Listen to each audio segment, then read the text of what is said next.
दिगंबरा दिगंबरा श्रीपाद वल्लभ दिगंबरा दिगंबरा दिगंबरा श्रीपाद वल्लभ दिगंबरा दिगंबरा दिगंबरा श्रीपाद वल्लभ दिगंबरा दिगंबरा दिगंबरा श्रीपाद वल्लभ दिगंबरा श्रीपाद वल्लभ दिगंबरा श्रीपाद वल्लभ दिगंबरा श्रीपाद वल्लभ दिगंबरा श्रीपाद वल्लभ दिगंबरा दिगंबरा दिगंबरा श्रीपाद वल्लभ दिगंबरा दिगंबरा दिगंबरा श्रीपाद वल्लभ दिगंबरा दिगंबरा दिगंबरा श्रीपाद वल्लभ दिगंबरा दिगंबरा दिगंबरा श्रीपाद वल्लभ दिगंबरा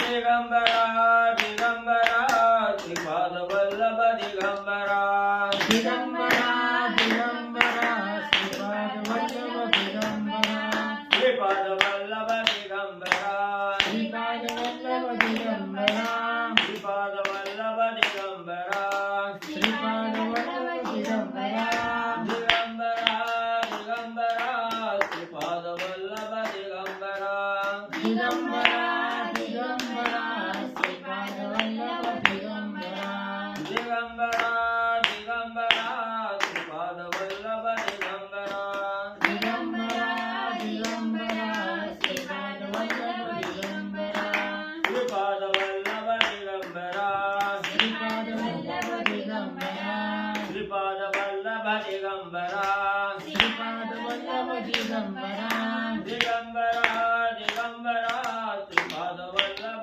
दिगंबरा दिगंबरा दिगंबरा श्रीपाद वल्लभ दिगंबरा दिगंबरा दिगंबरा श्रीपाद वल्लभ दिगंबरा दिगंबरा दिगंबरा श्रीपाद वल्लभ दिगंबरा श्रीपाद वल्लभ दिगंबरा श्रीपाद वल्लभ दिगंबरा श्रीपाद वल्लभ दिगंबरा श्रीपाद वल्लभ दिगंबरा दिगंबरा दिगंबरा श्रीपाद वल्लभ दिगंबरा दिगंबरा दिगंबरा श्रीपाद वल्लभ दिगंबरा दिगंबरा दिगंबरा श्रीपाद वल्लभ दिगंबरा दिगंबरा दिगंबरा श्रीपाद वल्लभ दिगंबरा श्रीपाद वल्लभ दिगंबरा श्रीपाद वल्लभ दिगंबरा श्रीपाद वल्लभ दिगंबरा श्रीपाद वल्लभ दिगंबरा पंढरीकावद्यार विठ्ठल श्री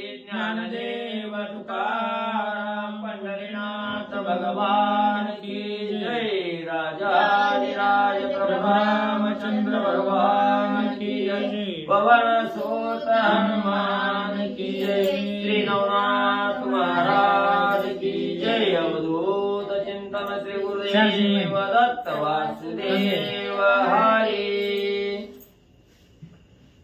श्री गणेशाय नमः श्री सरस्वती नमः वक्रतुंड महाकाय सूर्यकोटि समप्रभा निर्विघ्नं कुरु मे देवं सर्वकार्येषु सर्वदा गणनाथ रवि शुक्र बृहस्पति पंचेताने स्मरे नित्यवेदवाणी प्रवर्तते गुरुर्ब्रह्मा गुरुर्विष्णु गुरुदेवो महेश्वर गुरुर्साक्षात् परब्रह्म तस्मै श्री गुरवे नमः श्रोता वक्ता तोचतो देवा श्री रुक्मिणी वरा पांडुरंगाय नमः पुंडरीकावद्यार विठ्ठल श्री ज्ञानदेव तुकाराम पंढरीनाथ भगवान की जय श्री नवनाथ महाराज की जय अवधूत चिंतन श्री गुरुदेव दत्त वासुदेव हरी श्री गणेशाय नमः श्री गणेशाय नमः जय जयाजी पंढरीशा रुक्मिणीवरा आदिपुरुषा पुंडलिक वरदा पुंडलिकाक्षा सर्व साक्षी जाणता तू श्री गणेशाला वंदन करून श्री नवनाथाचं स्मरण आणि सद्गुरूशी शरण जाऊन कथेचं अनुसंधान आहे. ग्रंथकर्ते या ठिकाणी सांगू लागलेले आहेत मालू महाराज की असणारा पंढरीच्या ठिकाणी आणि रहिवास त्या ठिकाणी करणारा आणि रुक्मिणीचा पती असणारा आदिपुरुष त्या ठिकाणी असणारा आणि पुंडलिकाच्या असणाऱ्या मनाच्या मनोकामना पूर्ण करणारा, पुंडलिकाला वरदान त्या ठिकाणी देणारा आणि चराचरामध्ये जे काय आहे ते सर्व साक्षी त्या ठिकाणी असणाऱ्या अशा असणाऱ्या पांडुरंगा तुम्हाला साष्टांग प्रणिपात असो. हे जगत पालका जगन्नायका ब्रह्मांडावरी यादव कुळ टिळका आता भक्ती सारी दीपिका ग्रंथार्थ दृष्टी मिळवावी. आणि या जगाला असणारा त्या ठिकाणी जीवन देणारा किंवा जगाचं पालन त्या ठिकाणी करणारा, जगाचा करता धरता त्या ठिकाणी असणारा, जगन्नायक असणारा त्या ठिकाणी म्हणजे यादव कुळामध्ये जन्माला त्या ठिकाणी अवतार घेऊन त्या ठिकाणी आलेला असणाऱ्या श्रीकृष्ण त्या ठिकाणी ही असणारी त्या ठिकाणी म्हणजे नवनाथ भक्तिसार असणारा ग्रंथ आहे. ही दीपिका आहे त्या ठिकाणी.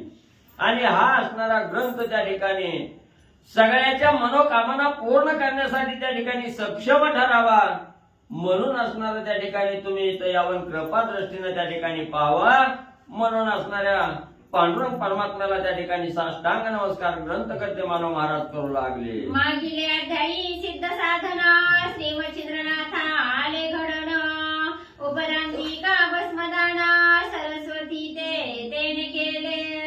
मग असणारे ग्रंथकर्ते सांगत असताना अध्यायाची सुरुवात करत असताना सांगू लागले मागच्या अध्यायाच्या ठिकाणी असणारी कथा कुठपर्यंत आली तर जे 12 वर्षाची तपश्चर्या असणाऱ्या बद्रिका आश्रमाच्या ठिकाणी मच्छिंद्रनाथांनी केली आणि त्या असणाऱ्या तपश्चर्याचं फळ म्हणून असणारे दत्तात्रेय महाराजांनी असणारे म्हणजे महादेवजी त्या ठिकाणी आले, त्यांची भेट त्या ठिकाणी झाली आणि असणारे सद्गुरू दत्त महाराज यांनी सर्व सिद्धी त्या ठिकाणी आणि मच्छिंद्रनाथाला प्राप्त करून त्या ठिकाणी दिल्या आणि मच्छिंद्रनाथाला हे असणाऱ्या दत्त सद्गुरूमुळे त्या ठिकाणी घडलं गेलं आणि शेवटी असणारं त्या ठिकाणी फिरत असताना पृथ्वी तलावर गमन करत असताना त्या ठिकाणी चंद्रगिरी असणाऱ्या चंद्रगिरी नावाच्या गावामध्ये त्या ठिकाणी आले. तिथं असणारा त्या ठिकाणी दयाळ नावाचा ब्राह्मण आणि त्याची पत्नी असणारी सरस्वती तिच्या दारात भिक्षा मागण्यासाठी मच्छिंद्रनाथाची स्वारी आली.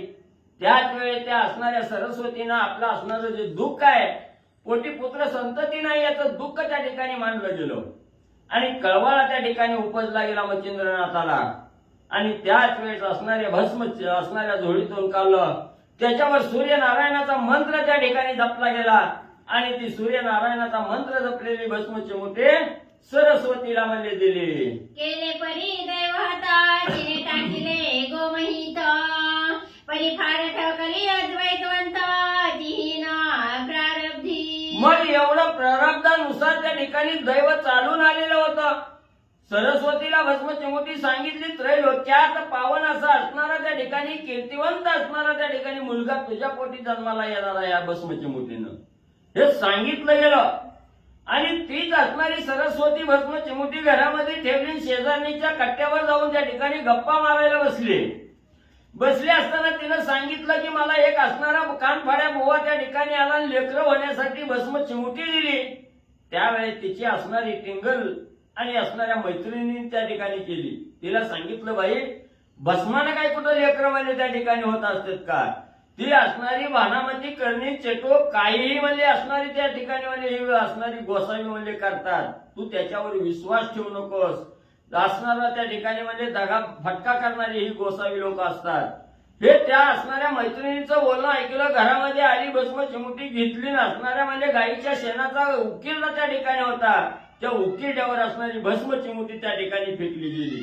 असणारं दैव चालून त्या ठिकाणी आलं पण ते हीन त्या ठिकाणी मानलं आणि अदैवानं सगळं असणारी भस्म चिमुटी उकिरड्यात आणि त्या ठिकाणी टाकली गेली. घर पुसत आला भाला तो निर्दैवपणे पडी लोटीला की पुढे माणूस येत वहिला अंधहा होय आवडीने. कुठं असणारा त्या सरस्वतीला सायास करावा लागला नाही, कुठं असणारा म्हणजे दूर काही तपश्चर्या करावी लागली नाही.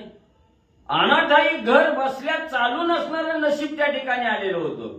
घर पुसत लाभ त्या ठिकाणी आलेला होता पण ही निर्दैवपणा तिला असणारं त्या ठिकाणी कळालंच नाही. त्या ठिकाणी तिला जाणलंच नाही आणि न जाणता त्या ठिकाणी हे भस्मची मोठी फेकून दिली. कशी अवस्था असणारे ग्रंथकर्ते त्या ठिकाणी सरस्वतीची सांगू लागले.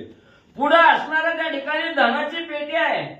आता आपला हात त्या धनाच्या पेटीला त्या ठिकाणी लागणार आहे, जवळ आलाय आणि आल्याबरोबर त्याने विचार केला आंधळ माणूस कसं वागतं त्या ठिकाणी, म्हणून डोळं झाकलं, 2 पावलं पुढे त्या ठिकाणी टाकलं, आंधळेपणाचं सोंग घेतलं आणि ती धनाचं गाठोडं तसंच महाग त्या ठिकाणी निघून गेलं. मग दैवात धनाचं गाठोडं त्या ठिकाणी मिळणार होतं, पण आंधळ्याचं सोंग करायला गेला आणि धन गमावून त्या ठिकाणी बसला.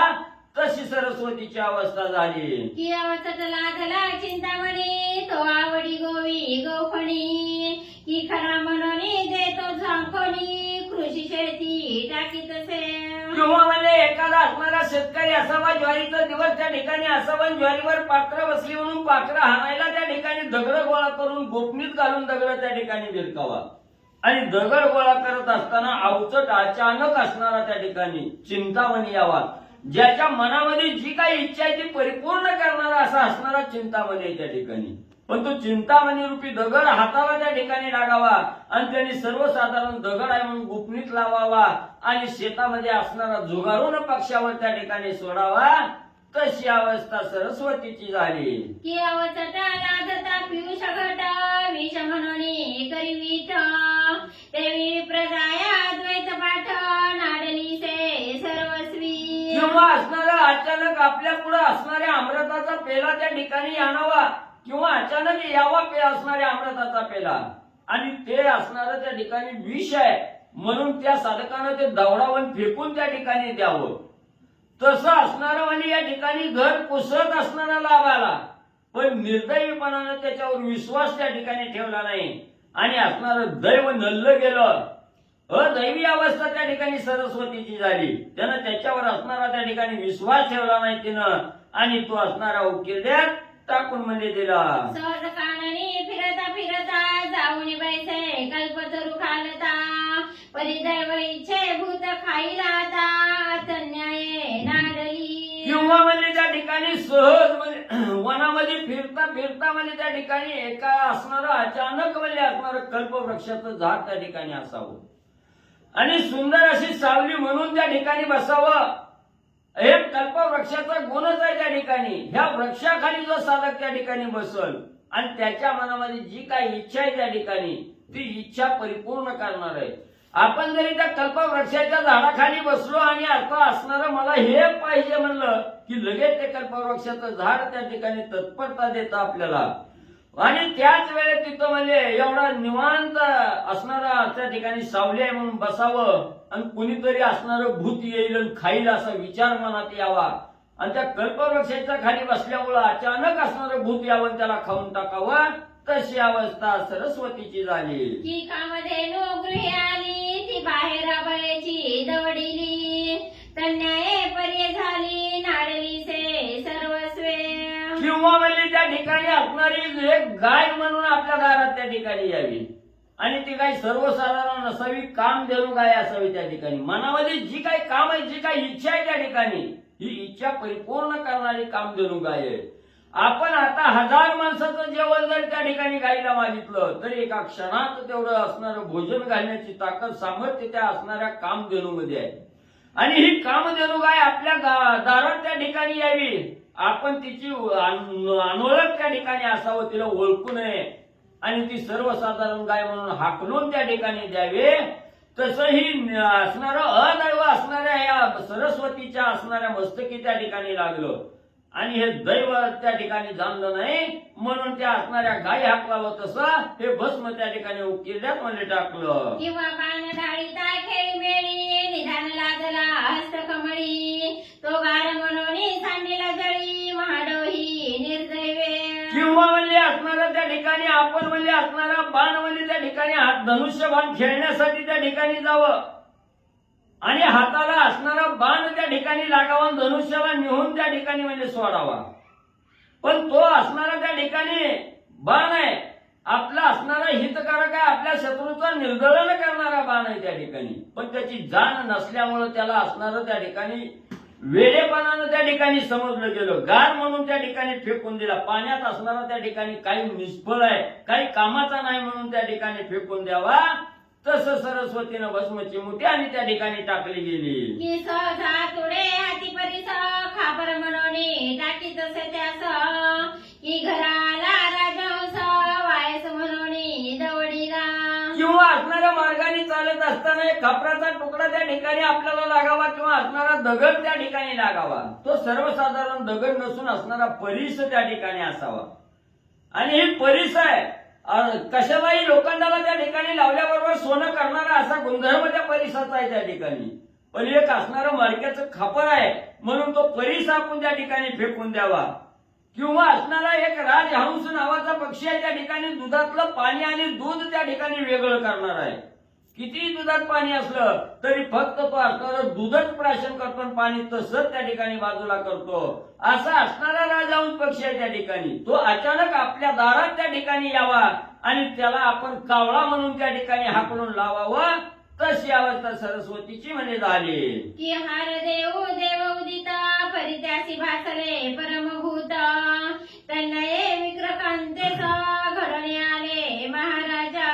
किंवा एखादा असणारा देव आहे, साक्षात भगवंत आपल्या दारात त्या ठिकाणी आपल्याला काहीतरी द्यावं म्हणून त्या ठिकाणी आलेला आहे. पण त्या असणाऱ्या भूताच्या रूपात देव त्या ठिकाणी आलेला आहे, पण आपण त्याला असणारं ओळखलं नाही, भूत म्हणून त्या ठिकाणी दौडून लावलं. तसं असणाऱ्या ह्या म्हणजे त्या ठिकाणी दयाळ ब्राह्मणाच्या पत्नीनं सरस्वतीनं त्या ठिकाणी एवढं दैवानं भस्म चिमुटी प्राप्त झालेली होती, पुत्र संतती त्या ठिकाणी मिळणार होती, पण ते जाणलं नाही. मैत्रिणीच्या वचनावर विश्वास त्या ठिकाणी ठेवला, किल्ल्यात भस्म चिमुटी टाकून दिली. एकीकडे मच्छिंद्रनाथ पूर्व समुद्री जगन्नाथ करुणी सेतू बंधायत रामेश्वर दर्शनी. मग इकडे असणाऱ्या सरस्वतीची कथा ग्रंथकर्त्यांनी सांगितली. आता इकडला भाग त्या ठिकाणी घेतला आणि त्या असणाऱ्या ग्रामातून भस्म चिमुटी दिली. तिथून असणाऱ्या मच्छिंद्रनाथ त्या ठिकाणी निघून जाऊ लागले, तीर्थयात्रा करू लागले. त्याच वेळेस असणाऱ्या पूर्व दिशेला जगन्नाथ नावाचं तीर्थक्षेत्र आहे त्या ठिकाणी. या जगन्नाथाच्या ठिकाणी आले, जिथं असणारं सेतुबंधाचं कार्य त्या ठिकाणी झालेलं आहे. तिथं आले, तिथं आल्याबरोबर असणाऱ्या रामेश्वराचं दर्शन आणि मच्छिंद्रनाथांनी म्हणजे घेतलं. तो श्वेती एवढी करी स्नान अवचट देखिला वायुनंदन क्लेश शरीरा जरा व्यापून सान शरीरी बैसला. मग या रामेश्वराच्या तीर्थाच्या ठिकाणी मच्छिंद्रनाथाची स्वारी आली. तिथं असणारं श्वेत नावाचं क्षेत्र आहे आणि त्याच ठिकाणी आले. तिथं असणारं स्नान मच्छिंद्रनाथांनी त्या ठिकाणी केलं आणि स्नान करून तीरावर त्या ठिकाणी आले असताना अचानक हनुमंतरायाचं दर्शन त्या ठिकाणी झालं. वायूचा मुलगा असणारे हनुमंतराय आहे. अतिशय जय शरीर त्या ठिकाणी झालेलं आहे, क्लेश शरीर झालेलं आहे, वृद्ध अवस्था त्या ठिकाणी आलेली आहे आणि लहान शरीर करून त्या ठिकाणी एका कोपऱ्यात असणारे हनुमंतराय बसलेले मच्छिंद्रनाथांनी पाहिलं. दया संधिता मेघ वर्षावा करिता झाला सहज स्वभाव दरडीवर कोणी गुहायास्तवा करिता झाला मारुती. मग असणाऱ्या हनुमंतरायांनी असणारा म्हणजे पाय त्या ठिकाणी दुमता केलेले आहेत, गुडघा असणाऱ्या म्हणजे त्या ठिकाणी हनुवटीला लावलेले आहेत, हात त्या ठिकाणी बांधून छातीवर त्या ठिकाणी ठेवलेले आहेत. का? वर्ण दो पाऊस त्या ठिकाणी येतोय, पावसात भिजायला लागलेले आहेत, गारवा त्या ठिकाणी लागलेला आहे आणि पाऊस यायला लागला म्हणून दरडीला असणारं त्या ठिकाणी छिद्र पाडायचंय, उकरायचंय आणि पावसापासून बचाव त्या ठिकाणी करायचा म्हणून दरड उकरण्याचं काम हनुमंतराया करायला लागलेले मच्छिंद्रनाथांनी पाहिलं. वरुण वर्षावा पर्जन्य करिता येरुईकडे दरडी उकरिता ते पाहुणे मच्छिंद्रनाथ विस्मयाते पावले. मग असणाऱ्या त्या ठिकाणी असणाऱ्या आकाशातून म्हणजे पावसाचा धोधो धारा त्या ठिकाणी कोसळतायत. जोरात असणारा मुसळधार पाऊस आहे आणि त्या पावसापासून बचाव करण्यासाठी हनुमंतराय दरड उकरून आपल्याला राहण्यासाठी ठिकाण त्या ठिकाणी करू लागलेले आहे. हे मच्छिंद्रनाथांनी बघितलं आणि मच्छिंद्रनाथाच्या चेहऱ्यावर थोडस हास्य त्या ठिकाणी आलं. स्मित अवस्था असणाऱ्या त्या हनुमंताला पाहून मच्छिंद्रनाथाचे झाले. पावला परी हटकोळी बोलता म्हणे मरकटा तू मूर्ख बहुता आता करीची सदन निश्चित स्वशरीरा रक्षावया. मग हनुमंतराय आपल्याला सुरक्षित जागा असावी म्हणून गुहा त्या ठिकाणी करू लागलेल्या आहेत. मच्छिंद्रनाथांनी बघितलं, आश्चर्य वाटलं आणि त्या हनुमंताला म्हणू लागले, हे माकडा तू अतिशय मूर्ख आहे. म्हणजे त्या ठिकाणी असणारा 12 महिन्याचा असणारा काळ आहे त्या ठिकाणी. 12 महिन्यातून 4 महिने पावसाळ्याचा काळ आहे, 8 महिने असणारा पावसाळा त्या ठिकाणी नाही. आणि तू म्हणजे आता हा पाऊस चालू झालाय आणि ह्या पाऊस चालू झाल्यावर घर त्या ठिकाणी तयार करायला लागला. तू मूळ काय म्हणजे स्वतःचं रक्षण करण्यासाठी पावसातच म्हणजे घर करायला लागला. पर्जन्य वर्षे विषाधार यात कधी करशील घर जैसे तस्करी लुटली यावर झिपा तेल भरीत असे. अरे बाबा हा असणारा पावसाळ्याचा दिवस आहे, एवढा मुसळधार पाऊस त्या ठिकाणी पडतोय आणि आता घर करायला लागलं म्हणजे ह्या पावसात घर करायला येईल का म्हणजे त्या ठिकाणी झोपा असणारा म्हणजे त्या ठिकाणी बैल गेला आणि झोपा केला काय उपयोग आहे का म्हणजे त्या ठिकाणी. मग म्हणजे आता असणाऱ्या त्या ठिकाणी कशी अवस्था तुझी म्हणजे त्या ठिकाणी झाली. सगळं घर म्हणजे असणाऱ्या चोरांनी म्हणजे असणाऱ्या त्या ठिकाणी लुटून न्यावं आणि पुन्हा म्हणजे अंधारले झालं काय दिसना म्हणून त्या दिव्यात तेल त्या ठिकाणी वतावं. तसं हनुमंता तुझी अवस्था झाली की बाई गेली झोपा केला तैसा न्याय घडणी आला की स्वसदनाचे पावक लागला खूप खणी विजवावया. किंवा म्हणले असणारा बैल होती तवर पावसात म्हणजे रस्त्यावर त्या ठिकाणी बांधायची आणि पाऊस आला आणि म्हणून बैल त्या ठिकाणी विकायची पुन्हा कोटा त्या ठिकाणी बांधायचा. असं म्हणजे कवा त्या ठिकाणी घडतं का.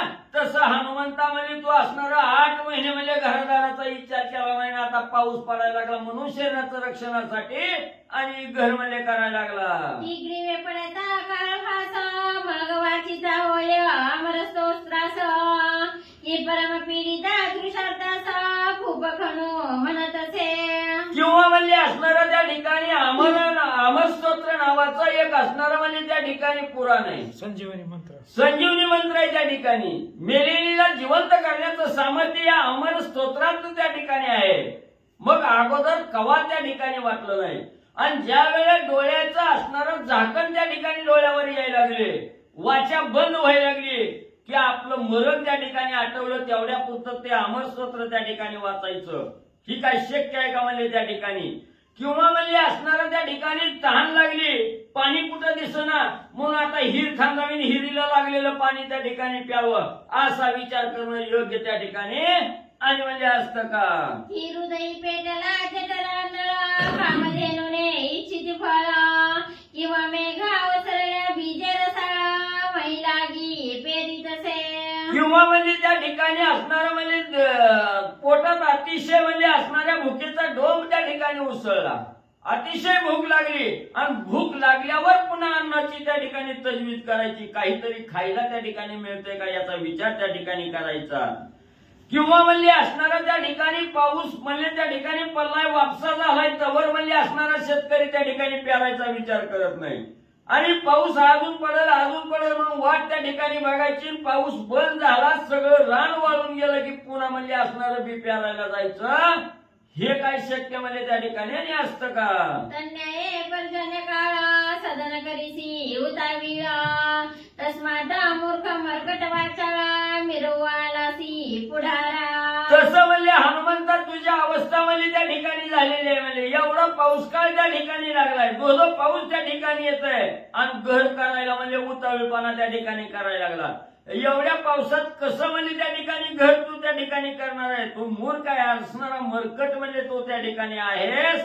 तुला म्हणजे काहीही म्हणजे असणार त्या ठिकाणी आणि कळत नाही. ऐसे कोणी वायुनंदना म्हणे चतुर आहेस कोण एरू म्हणे जती पूर्ण मच्छिंद्र ऐसे मज म्हणती. मग एवढा असणाऱ्या मच्छिंद्रनाथाचा उपदेशाचा बोल हनुमंतरायांनी त्या ठिकाणी ऐकलं गेलं आणि हनुमंतरायाला बी थोडं आश्चर्य त्या ठिकाणी वाटलं सांगितलं.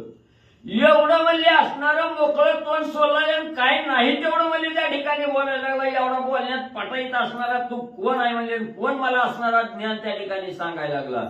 असं असणाऱ्या मच्छिंद्रनाथाला हनुमंतरायांनी विचारलं. त्याच वेळेस असणाऱ्या मच्छिंद्रनाथांनी सांगितलं मी एक असणारा जती आहे आणि माझ्या या देहाला सर्व लोक असणारं मच्छिंद्र असं म्हणजे त्या ठिकाणी आणि म्हणतात. एरू म्हणे तू ते जती कोणे अर्थी लोक म्हणती नाथ म्हणे प्रताप शक्ती आहे म्हणून वदतात.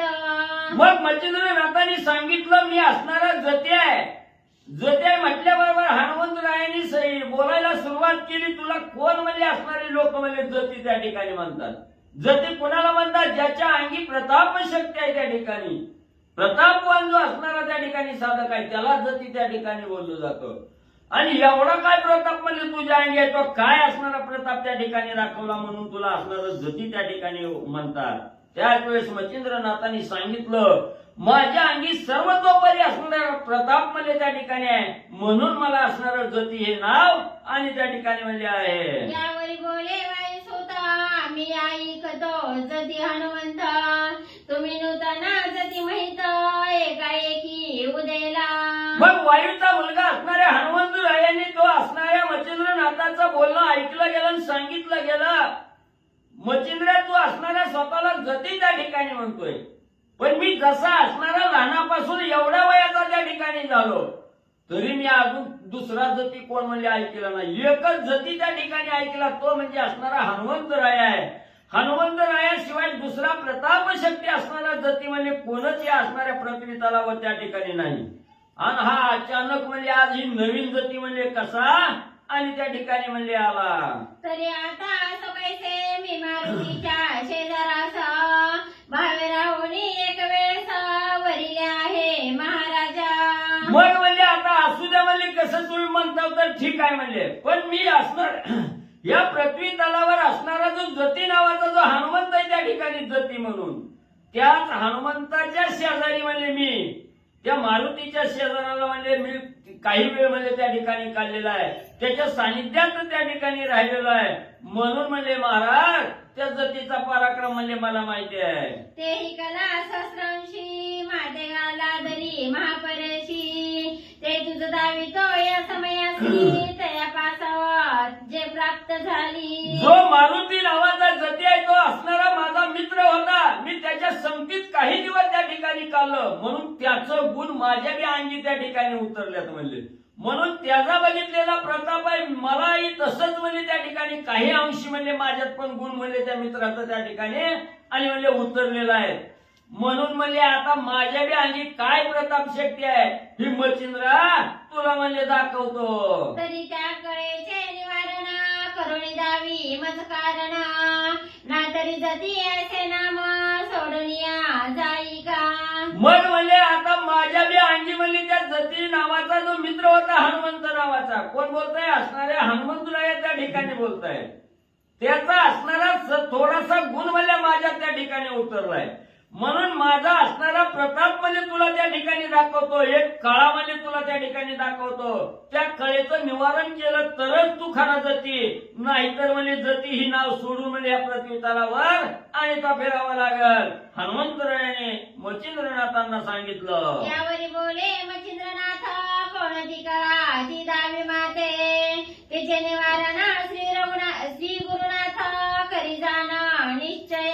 मग मी जी असणारी कळावली त्या ठिकाणी दाखवणार आहे त्या कळेचं निवारण मच्छिंद्रनाथा तुम्ही त्या ठिकाणी करावं असं हनुमंतांनी सांगितलं. मच्छिंद्रनाथांनी प्रत्युत्तरादाखल बोलत असताना त्या ठिकाणी सांगितलं की हनुमंता कोणती कळावली तू असणारी त्या ठिकाणी दाखवणार आहे. मी माझ्या सद्गुरूच्या कृपेनं तुझ्या असणाऱ्या कळेचं म्हणजे निवारण आणि त्या ठिकाणी म्हणजे करेन. जैसा श्रीरामा सतशयनी पाहे मारुती वृक्षावरोणी, नाना पर्वता टाकी उचलोनी राम शरीरा योजनिया. मग कसं आवली त्या ठिकाणी जसं म्हणजे असणाऱ्या किष्किंधा नगरीच्या ठिकाणी म्हणजे सीता माऊलीचा शोध घेत असताना राम आणि लक्ष्मण म्हणजे किष्किंधा नगरीच्या असणाऱ्या परिसरात त्या ठिकाणी आले. प्रसवन नावाची असणारी गुहा आहे त्या ठिकाणी, त्या गुहेच्या ठिकाणी असणारे राम लक्ष्मण त्या ठिकाणी आले. विश्रांतीसाठी एका भल्या मोठ्या वृक्षाच्या सावलीत त्या ठिकाणी बसलेले आहेत. असणारे लक्ष्मणजींनी मांडी घातलेली आहे. लक्ष्मणजीच्या मांडीवर असणाऱ्या प्रभू रामचंद्राचं असणारं डोकं टेकून त्या ठिकाणी झोपलेले आहेत. आणि तिथं हनुमंतरायाचं आगमन त्या ठिकाणी झालं. कोण आलं याचा तपास करण्यासाठी हनुमंतराया त्या ठिकाणी आलेले आहेत. आणि आल्याबरोबर हनुमंताने असणाऱ्या प्रभू रामचंद्राची परीक्षा त्या ठिकाणी घ्यायची, म्हणून असणाऱ्या झाडावर बसून आणि प्रभू रामचंद्रावर असंख्य पर्वताचा वर्षाव आणि त्या ठिकाणी केला गेला. परिरामेना सोडिता शयना सज्ज करुणी चापबाण, सबळ पर्वता कारण निवारण करीतो. मग असणाऱ्या त्या ठिकाणी प्रभू रामचंद्रावर पर्वताचा मारा त्या ठिकाणी करायचा हा मनोदय का हनुमंतांनी त्या ठिकाणी केला की असणारा त्या ठिकाणी हनुमंतरायाने अंजनी मातेला विचारलेलं होतं माझा असणारा त्या ठिकाणी गुरु कोण आहे. हे ज्या वेळेस अंजनी मातेला विचारलं त्याच वेळेस अंजनी मातेनं सांगितलं तुझी असणारी गर्भ कासोटी जी आहे, जो असणारी तुझी गर्भकासुती त्या ठिकाणी ओळखील तोच तुझा असणारा गुरु त्या ठिकाणी आहे. मग असणारा हा गर्भकासुती ओळखणारा कोण आहे तर राम आहे त्या ठिकाणी तुझे. म्हणून या रामाची परीक्षा घ्यायची असणारा बायकोसाठी एवढ्या वनात म्हणजे बायको बायको करून त्या ठिकाणी रडतय. असला गुरु असतो का त्या ठिकाणी. मग खरा आहे का खोट आहे बघायचं. झाडावर बसले, झाडावरनं पर्वताचा वर्षाव असणाऱ्या त्या रामाच्या अंगावर त्या ठिकाणी करू लागले. पण रामाने थोडी सुद्धा नजर त्या ठिकाणी डळली नाही. बसल्या झोपलेल्या अवस्थेत बसल्या जाग्यालाच सगळ्या हनुमंताच्या पर्वताचं निवारण एका क्षणात म्हणजे त्या ठिकाणी आणि केलं. तन्मये श्री गुरुराज सकळार्थी पुरविल चोज सकळ ब्रह्मांडाचे ओझे नखाग्री धरिल तो. मग तसं म्हणजे हनुमंतांनी एवढं पर्वत म्हणजे रामाच्या शरीरावर त्या ठिकाणी टाकण्याचा प्रयत्न केला. रामाने किंचितही न हालता जागच्या जाग्याला पर्वताचं खंडन त्या ठिकाणी केलं. तसं म्हणजे या ठिकाणी तुझी किती बी भली मोठी असणारी खळ त्या ठिकाणी कळामध्ये असू दे त्याचं निवारण माझ्या असणाऱ्या सद्गुरूच्या कृपेनं त्या ठिकाणी करेल.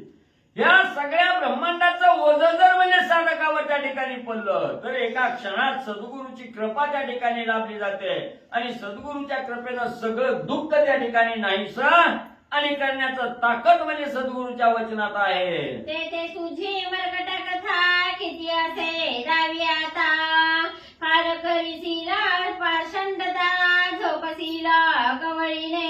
अरे तो असणारा मरकट आहे म्हणजे सद्गुरूची कृपा झाली की पांगळा माणूसही भला मोठा पर्वत म्हणजे त्या ठिकाणी चढू शकतो. एवढं सामर्थ्य सद्गुरू मध्ये आहे त्या ठिकाणी. आणि तू तर एक असणारा झाडाचा पाला खाणारा मरकट आहे म्हणजे माकड आहे त्या ठिकाणी. बघू म्हणजे तुझ्या अंगी कसला प्रताप आहे काय शैली त्या ठिकाणी आहे कसली कला आहे ते दाखव म्हणजे आता. आता का करीसी उशिरा मरकटा दावी चमत्कार ऐसा एकता वायुकुमार पूर्ण चित्ती क्षोभला. अरे माकडा म्हणजे असणाऱ्या फुकटच्या बातामध्ये या ठिकाणी करत म्हणजे उशीर त्या ठिकाणी लावू नको. हातचा काकणाला आरसा कशाला म्हणजे काय तुझ्यात प्रताप आहे काय असणार त्या ठिकाणी कला दाखवायची आहे. हे आताच्या आता म्हणजे त्या ठिकाणी दाखव. झाडाचा पाला म्हणजे खाणारा माकड आहे म्हणजे तो. ही माकड म्हणल्याबरोबर हनुमंतरायाला अतिशय राग त्या ठिकाणी आला आणि रागात हनुमंतराया काय त्या ठिकाणी करू लागले. उड्डाण करोणी आजा एकांता ते जरी भीमरूपता न कळता त्याचे सात पर्वता उचलूनिया फेकिले. मग आपल्याला असणारा माकड त्या ठिकाणी म्हणलं याचं लाज हनुमंतरायाला त्या ठिकाणी वाटली. राग आला. रागाच्या भरात असणारा त्या मच्छिंद्रनाथा समोरून आड बाजूला त्या ठिकाणी गेले. एकांताच्या ठिकाणी हनुमंतराया गेले. जी लहान रूप धरून बसलेले हनुमंतराय मच्छिंद्रनाथाने बघितलेले होते पण तिथून गेले बाजूला एकांतात गेले आणि आपलं भीमरूप असणाऱ्या हनुमंतरायाने धारण केलं. असणाऱ्या मच्छिंद्रनाथाला न कळता एकाएकी भलं मोठं 7 पर्वत आणि हनुमंतरायाने उचललं असणाऱ्या मच्छिंद्रनाथाकडे फेकलं. नभमंडपी ढगा समाना पर्वत येत असे पंथी गगना ते मच्छिंद्रनाथे दृष्टी पाहून स्थिर स्थिर म्हणत असे. मग असणाऱ्या मच्छिंद्रनाथावर एकदम भलं मोठं असणाऱ्या म्हणजे त्या ठिकाणी आकाशा एवढा ढगा एवढा एक एक भलं मोठा पर्वत त्या ठिकाणी असे 7 पर्वत आहेत. हनुमंतरायाने एकाच वेळेत आणि असणाऱ्या मच्छिंद्रनाथावर त्या ठिकाणी फेकलं. आकाशी मार्गातून असणारा पर्वत आपल्या दिशेनं त्या ठिकाणी येत आहेत. मच्छिंद्रनाथांनी बघितलं नुसता हात वर त्या ठिकाणी केला आणि त्या पर्वताला थांब थांब एवढंच त्या ठिकाणी मच्छिंद्रनाथ बोलले गेले. प्रेरक मंत्र शक्ती वाटेत कोंदली पर्वती तो एरीकडे आणि मारुती दुसरा पर्वत फेकीत असे. मग एवढा भला मोठा असणारा पर्वत त्या ठिकाणी होता आणि त्या पर्वताला थोपवण्यासाठी थांब थांब म्हणून असणारा वाता प्रेरक नावाचा मंत्र त्या ठिकाणी आणि मच्छिंद्रनाथाने सोडला. पर्वत जागत्या जाग्याला त्या ठिकाणी थांबला. सगळं चलनवलन बंद त्या ठिकाणी झालं. हवा फिरायची त्या ठिकाणी त्या पर्वताला धडकून त्या ठिकाणी राहिली. तेवढ्यात पुन्हा हनुमंतरायाने भला मोठा एक पर्वत त्या ठिकाणी उचलला आणि मागून म्हणजे सोडू लागले. तो दुसरा म्हणता तिसरा येत चौथा पाचवा शतानुशत मग एकाची मंत्रे करोनी वात ठाईचे ठाई रोधिला. मग हनुमंताने काय बंधनकारी त्या ठिकाणी केलं नाही. पहिले 7 सोले पुन्हा 1 सोला पुन्हा दुसरा तिसरा चौथा असं शेकडो पर्वत म्हणजे असणारे एकामागे एक हनुमंतराया मच्छिंद्रनाथ मच्छिंद्रनाथावर त्या ठिकाणी टाकू लागले. तेवढ्या शेकडो पर्वताचं खंडन म्हणजे असणारं वाद प्रेरक नावाचा असणारा त्या ठिकाणी मंत्र म्हणून सगळे पर्वत जाग्याला म्हणजे मच्छिंद्रनाथाने थोपवले. जैसे कंदुका बाळ खेळती मध्ये अटकता परते पंथी तन्ने झाला पर्वती ठाईच्या ठाई जाती ते.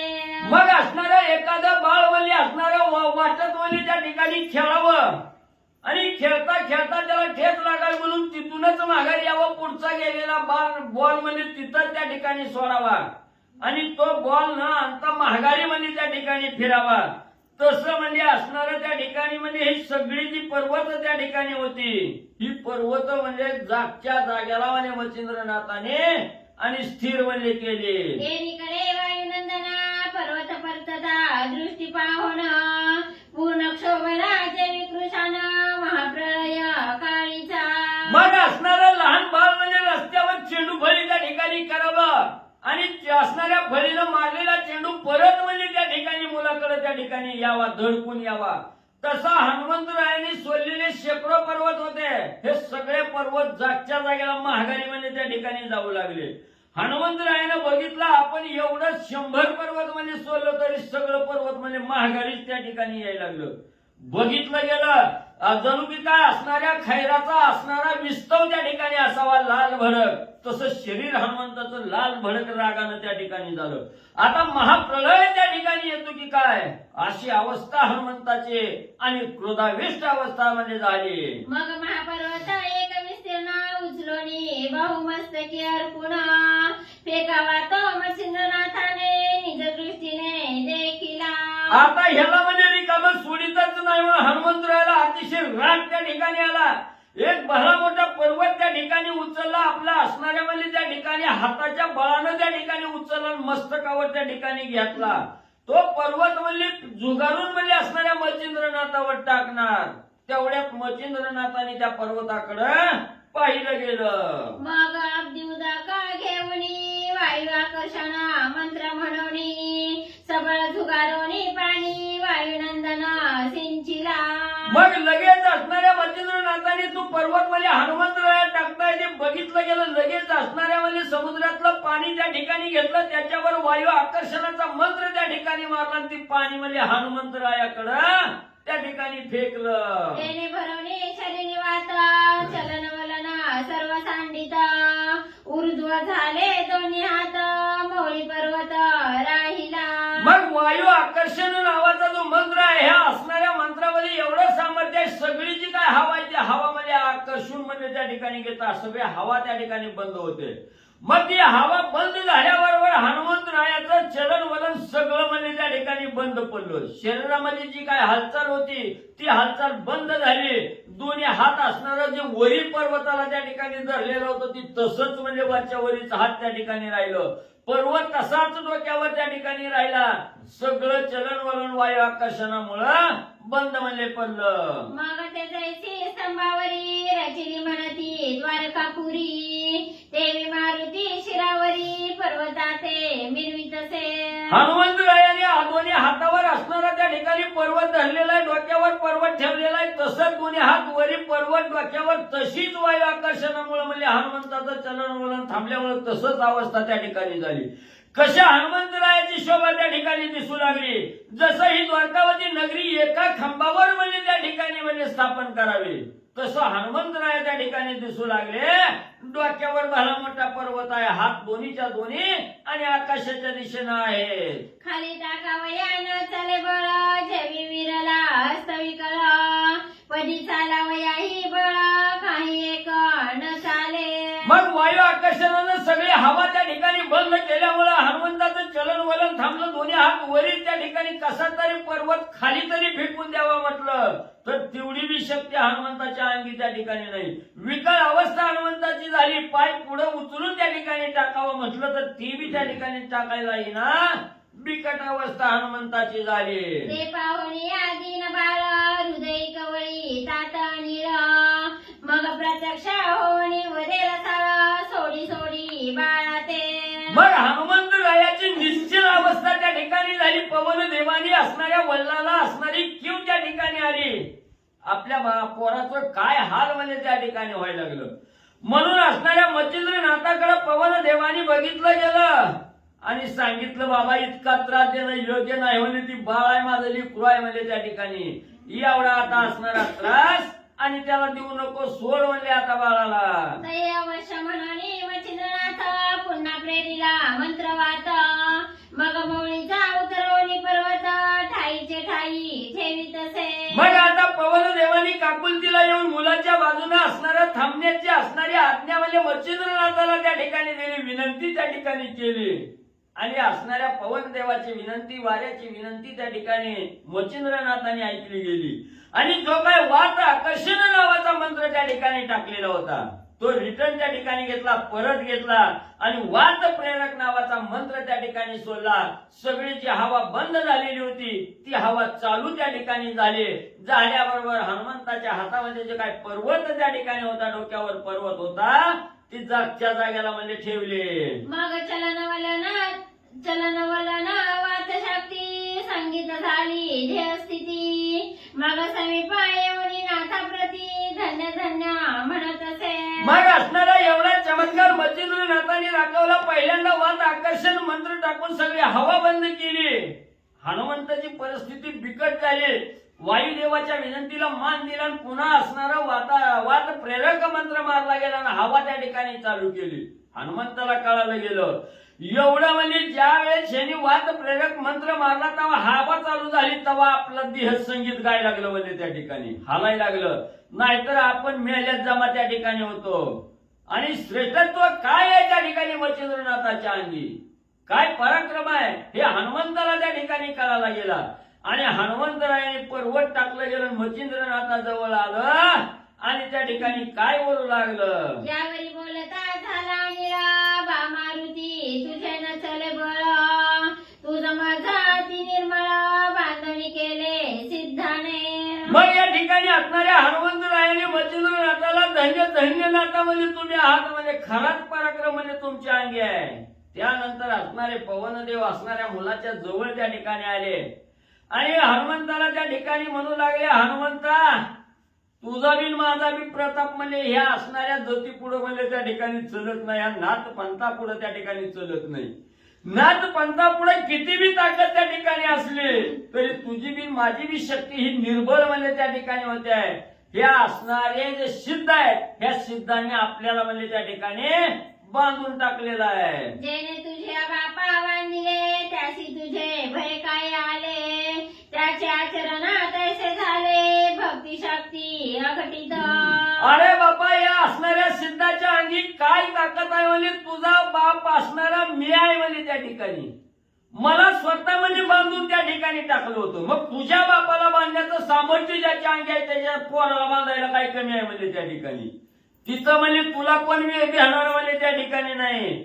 तसं म्हणजे या ठिकाणी आचरण म्हणजे असावं लागतं, तसं आचरण या सिद्धांत म्हणजे त्या ठिकाणी असतं. या आचरणात तुझा भाव कसलाच म्हणजे त्या ठिकाणी राहत नाही. त्यांच्यामुळे त्यांच्या आचरणाच्या जोरावर त्या ठिकाणी सगळ्याला म्हणजे आपलं काबीज करण्याचं सामर्थ्य आणि या नाथ पंथामध्ये त्या ठिकाणी आहे. मनसी सिद्धाची मंत्रस्थिती अघटित असे वदता उक्ती तरी माझी भक्ती गुरुची शक्ती ईश्वरी वाचा म्हणतात. मग एवढं म्हणजे असणाऱ्या ज्या सिद्धाच्या अंगी जी मंत्र शक्ती आहे मंत्राच्या जोरावर सर्व काही कार्य म्हणजे हे सिद्ध लोक त्या ठिकाणी करत असतात. अघटित कधीही न घडणारी घटना सुद्धा या मंत्राच्या जोरावर म्हणजे त्या ठिकाणी घडून येते. पण त्या मंत्राला असणाऱ्या गुरुची असणारी शक्ती त्या ठिकाणी लागते आहे. असणाऱ्या गुरुविषयीचा आदर आपल्याही मनामध्ये त्या ठिकाणी लागतो. म्हणून गुरुची भक्ती केल्यानंतर गुरुची शक्ती त्या ठिकाणी प्रदान होते आहे. त्यालाच असणाऱ्या भगवंताची देणगी भगवंताची वाचा ईश्वरी वाचा असं आणि त्या ठिकाणी बोलतात. हे तुल्या पाच शक्ती क्रियावंतासी सकळ देवता होती दासी ऐसा एकोणी अंजनी सुतासी परमानंद मिरवला. आणि ज्याच्या असणाऱ्या म्हणजे अंगी त्या ठिकाणी म्हणजे ही असणारा नम्र भाव आहे गुरुविषयीची असणारी त्या ठिकाणी भक्ती आहे. त्याला असणाऱ्या 5 शक्त्या म्हणजे त्याला त्या ठिकाणी प्राप्त होतात. एवढंच नाही सगळ्या असणाऱ्या ज्या असणाऱ्या देवता आहेत त्या देवतातून सुद्धा त्या साधकाच्या असणाऱ्या दास म्हणजे त्या ठिकाणी होतात. एवढं ह्या सिद्धांच्या अंगी असणारं बळ आणि सामर्थ्य त्या ठिकाणी हनुमंत आहे असं पवनदेवाने त्या ठिकाणी सांगितलं गेलं. वल्लाचं बोलणं हनुमंतरायाने ऐकलं गेलं. मनाच्या ठिकाणी अतिशय आनंद हनुमंताला आणि मच्छिंद्रनाथाविषयी वाटला. या उपरांती का मच्छिंद्रनाथ मारुती यांच्या चरणी लागत म्हणे थोनी तुमचे सख्य उचित मजवरती असो का. मग मच्छिंद्रनाथाने पवनदेवाचं हनुमंतरायाचं असणारं सगळं बोलणं त्या ठिकाणी ऐकलं गेलं. आणि ज्या वेळेस जतीचा पराक्रम पवनदेवाने हनुमंतरायाला त्या ठिकाणी सांगितला गेला आणि त्यानंतर मारुत असणारा वार आहे पवनदेव आहे आणि मारुती असणारे हनुमंतराय आहेत. या दोघांच्या चरणावर असणाऱ्या त्या ठिकाणी मच्छिंद्रनाथाने साष्टांग नमस्कार त्या ठिकाणी घातला आणि सांगितलं जी व्हायचंय ती होऊ द्या. आता झालं गेलं सगळं विसरून जावा आणि इथून पुढं आपण म्हणजे एकत्र सख्यत्व मैत्रीनं म्हणजे त्या ठिकाणी आणि राहू. मग प्रसन्न चित्ती समीर मारुती म्हणते बारे त्वत्कार्यार्थी आम्ही वेचोनी आपुली शक्ती सुख संपत्ती तुझं देऊ. मग त्या ठिकाणी एवढं सख्यत्व झालं. त्याच वेळेस असणाऱ्या पवनदेवाने आणि हनुमंतरायाने मच्छिंद्रनाथाला बोलायला सुरुवात केली. मच्छिंद्रनाथा आता म्हणजे इथून पुढे म्हणजे जी काही तुम्ही असणारं कार्य त्या ठिकाणी करणार आहात तुमच्या कार्यासाठी आमची सगळी शक्ती आमचं सगळं बळ म्हणजे तुमच्यासाठी त्या ठिकाणी म्हणजे संपवू. तुम्हाला कसलीच कमतरता त्या ठिकाणी पडू देणार नाही. तुमच्या सत्कार्यासाठी लागल तेवढी मदत म्हणजे आम्ही आणि दोघं त्या ठिकाणी करू. जैसे दानवांच्या काळजा कवी महाराजा उशनावर ते ओजा तेवी तत्त्वकार्यार्था भोजा शक्ती आपुली वेचू आम्ही. जसं म्हणजे असणाऱ्या दानवासाठी म्हणजे असणारे उष्ण कवी ना शुक्राचार्य. जसं म्हणजे दानवाच्या असणाऱ्या मनाच्या इच्छा पूर्ण करण्यासाठी शुक्राचार्य म्हणजे जसं म्हणजे त्या ठिकाणी धावले आणि या दानवाला असणारं त्या ठिकाणी म्हणजे धीर दिला तसं म्हणजे मच्छिंद्रनाथा तुमच्यावर जी काही संकट येईल त्या संकटातून बाहेर काढण्यासाठी आम्ही लागल तेवढी मदत आणि म्हणजे करू. किविडीच्या संकटात विष्णू मत्स्यावतार घेत त्यांना त्वत्कार्यार्थ शक्ती आपुली वेचुकी. किंवा म्हणजे असणाऱ्या ब्रह्मदेवावर संकट आल्याबरोबर विष्णू भगवंताने असणाऱ्या माशाचा अवतार त्या ठिकाणी घेतला नसणाऱ्या संकटातून म्हणजे ब्रह्मदेवाला त्या ठिकाणी बाहेर काढलं. तसं मच्छिंद्रनाथा तुमच्यावर जी काही संकट त्या ठिकाणी येईल त्यावेळेस आम्ही धावून येऊन आमची सगळी शक्ती पणाला लावू आणि तुमचं कार्य म्हणजे घडवू. की अवशा ऋषीच्या शापवृष्टी स्वयं विष्णू झाला कष्टी त्यांना तुझ्यासाठी शक्ती आपुली वेचुकी.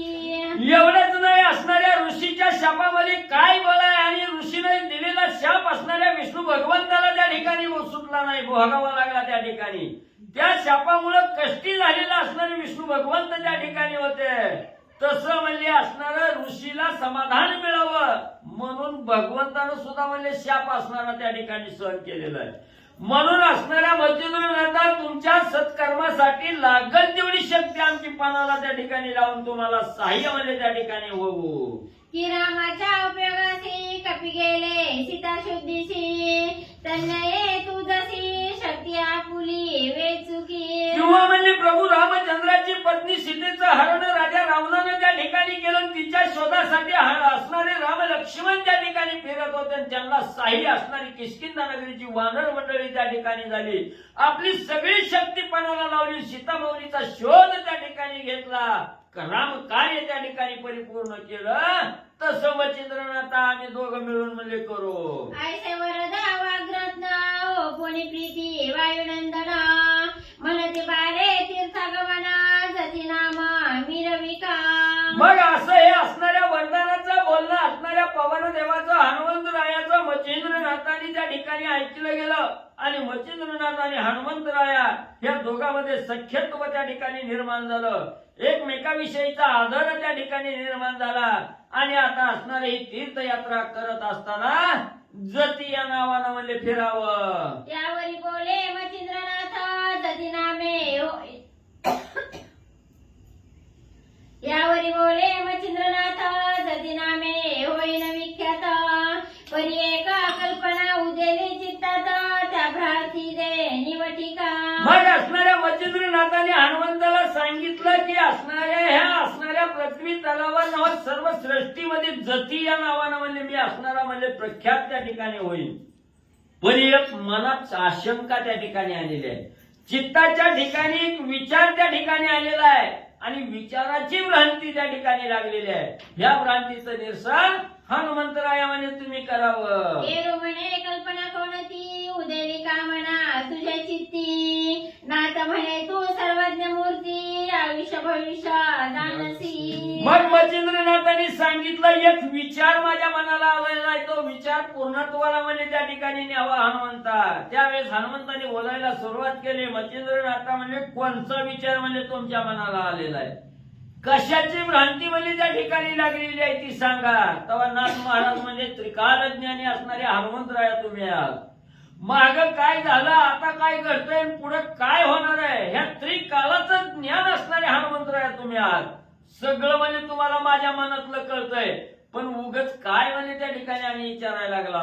ऐशी सर्वज्ञ सोनी नीती विवाद केला का मज प्रती, आणि भेटी झाली नागाश्वती तुझी माझी पूर्वीच. मग त्या ठिकाणी हनुमंतरायांनी बोलायला सुरुवात केली. मच्छिंद्रनाथा तुम्हाला माहिती आहे म्हणजे मी त्रिकालज्ञानी आहे, सगळं म्हणजे भूत भविष्य वर्तमान सगळं मला कळतंय. मग का म्हणजे एवढा वेळ उगा माझी परीक्षा घेतली, का माझ्या बरोबर एवढं भांडण म्हणजे त्या ठिकाणी केलं. तेव्हा म्हणजे असणाऱ्या हनुमंतरायांनी सांगितले जती महाराज मच्छिंद्रनाथा तुमची माझी नागपत्र वनात म्हणजे असणाऱ्या अश्वत्थाच्या वृक्षाखाली आपली म्हणजे भेट पूर्वीच झालेली होती. देशावरी विद्येचे कवित्व कर करवणीवर दिदला त्यात, ऐसे सोनी सख्या माहित रडी व्यर्थ का केली. ज्यावेळेस त्या असणाऱ्या अश्वत्थाच्या वृक्षाखाली म्हणजे तुम्ही असणाऱ्या साबरी विद्येचं कवित्व त्या ठिकाणी करत होता आणि त्या कवित्वाला वरदान प्राप्त व्हावं म्हणून सगळी दैवत म्हणजे तुम्ही त्या ठिकाणी बोललेली होती. तेव्हा त्यांच्या बरोबर मी बी म्हणजे त्या ठिकाणी होतो आणि तुमच्या साबरी विद्येच्या कवित्वाला असणारं वरदान म्हणजे माझं बी त्या ठिकाणी होतं. एवढं सगळं माहिती होतं म्हणजे तुम्हाला, आणि मग का म्हणजे एवढं सगळं माहिती असताना म्हणजे माझ्या बरोबर युद्ध केलं. त्यावरी बोले वायुनंदना बातू करिता श्वेती स्नान, तेव्हा तू ते ओळखोन तुझं पासी मी आलो. मग एवढं म्हणजे त्या ठिकाणी मच्छिंद्रनाथांनी बोलले गेले. तुम्हाला ओळखीलं होतं म्हणजे तुम्ही असणाऱ्या नागात पत्र स्वतःच्या ठिकाणी म्हणजे आलेलो होतो. मग म्हणजे एवढं ओळखून मी काय युद्ध त्या ठिकाणी केलं असं विचारल्यानंतर असणारे हनुमंतराया बोलू लागले की महाराज म्हणजे तुम्ही असणाऱ्या श्वेतदीपाच्या ठिकाणी म्हणजे असणारं स्नान म्हणजे त्या ठिकाणी करत होता, तेव्हाच ओळख म्हणजे आज त्या ठिकाणी लागली म्हणून म्हणजे तुमच्यापाशी आणि मी आलो. तू कवी नारायणाचा अवतार चरणी भेदिले मच्छोदर, हे माहित परी कल्पनेवर चित्त काही उदेले. मग मच्छिंद्रनाथा मला माहिती होतं म्हणजे तुम्ही असणाऱ्या कवी नारायणाचा अवतार आहात आणि यमुना नदीच्या डोहामध्ये असणाऱ्या माशाच्या उदरामध्ये तुमचा असणारा जन्म त्या ठिकाणी झालेला आहे. ही सगळं मला माहिती होतं, पण तीच आहेत का म्हणून माझ्या मनात कल्पना आली, म्हणून परीक्षा घ्यावी म्हणून एवढं कार्य म्हणजे केलं. नागपत्री स्वतःसी वरोपिला देवे तुझ पासी, परी त्या सद्विद्येचे सामर्थ्यासी पाहू ऐसे वाटले. मग एवढंच नाही म्हणजे तुम्ही तीच आहेत का बघावं म्हणजे माशाच्या उदरातून जन्म झालेले मच्छिंद्रनाथ आहेत का, किंवा म्हणजे अजून एक विचार आला म्हणजे नागपत्र अश्वत्थाच्या ठिकाणी म्हणजे ज्या वेळेस साबरी विद्येचं कवित्व करत होता त्यावेळेस वरदानासाठी सगळ्या देवाला त्या ठिकाणी बोलवलं, सगळ्यांनी वरदान दिलं. ते वरदान दिल्याचं सामर्थ्य तुमच्या अंगी काय प्राप्त त्या ठिकाणी झालं, त्याचा काय तुम्हाला लाभ त्या ठिकाणी झाला, त्याच्यापासून काय सद्विद्या तुम्ही प्राप्त केली, ही सामर्थ्य काय आहे हे बघावं म्हणून म्हणजे मी एवढं युद्ध केलं. यावरी पुढे कार्य आणि का पडले तू ते अलौकिक, तेथे टिकावा धरण कौतुक म्हणून शोधिला. मग एवढंच नाही म्हणजे आता हे झालेलं कार्य म्हणजे आता इथून पुढे म्हणजे प्रत्येक असणाऱ्या त्या ठिकाणी पृथ्वी तलावर फिरत असताना म्हणजे अजून लय कार्य म्हणजे त्या ठिकाणी पार पाडायचं असणाऱ्या त्या ठिकाणी जगाच्या कल्याणासाठी हा देह त्या ठिकाणी कष्ट व्हायचा आहे. मग म्हणजे पुढचं तरी ज्ञान म्हणजे तुमच्या अंगी किती आहे बघावं, म्हणजे पुढचं तरी म्हणजे एवढं असणारं त्या ठिकाणी म्हणजे कार्य त्या ठिकाणी पार होईल का नाही. काय सामर्थ्य आहे ही बघण्यासाठी आणि त्या ठिकाणी परीक्षा घेण्यासाठी म्हणजे तुमच्या बरोबर युद्ध केलं. तरी बात आहे थोडी गमना स्त्री राज्यासी करावे मज लक्षण तेथे ना तळे पुरुष प्रवेश पूर्ण परत्र भुवनी तो पावे. तर म्हणजे मच्छिंद्रनाथ आता म्हणजे आता काय करा म्हणजे इथून पुढे असणाऱ्या श्री राज्याच्या ठिकाणी म्हणजे तुम्ही असणारच जायचंय म्हणजे त्या ठिकाणी श्री राज्याचा मार्ग त्या ठिकाणी धरा. त्या स्त्री राज्यात कसलंही पुरुष नावाची जात म्हणजे तिथं म्हणजे जात नाही त्या ठिकाणी जाऊ शकत नाही. त्या स्त्री राज्यात पुरुष म्हणजे डोळ्याला दिसणारच म्हणजे त्या ठिकाणी नाही.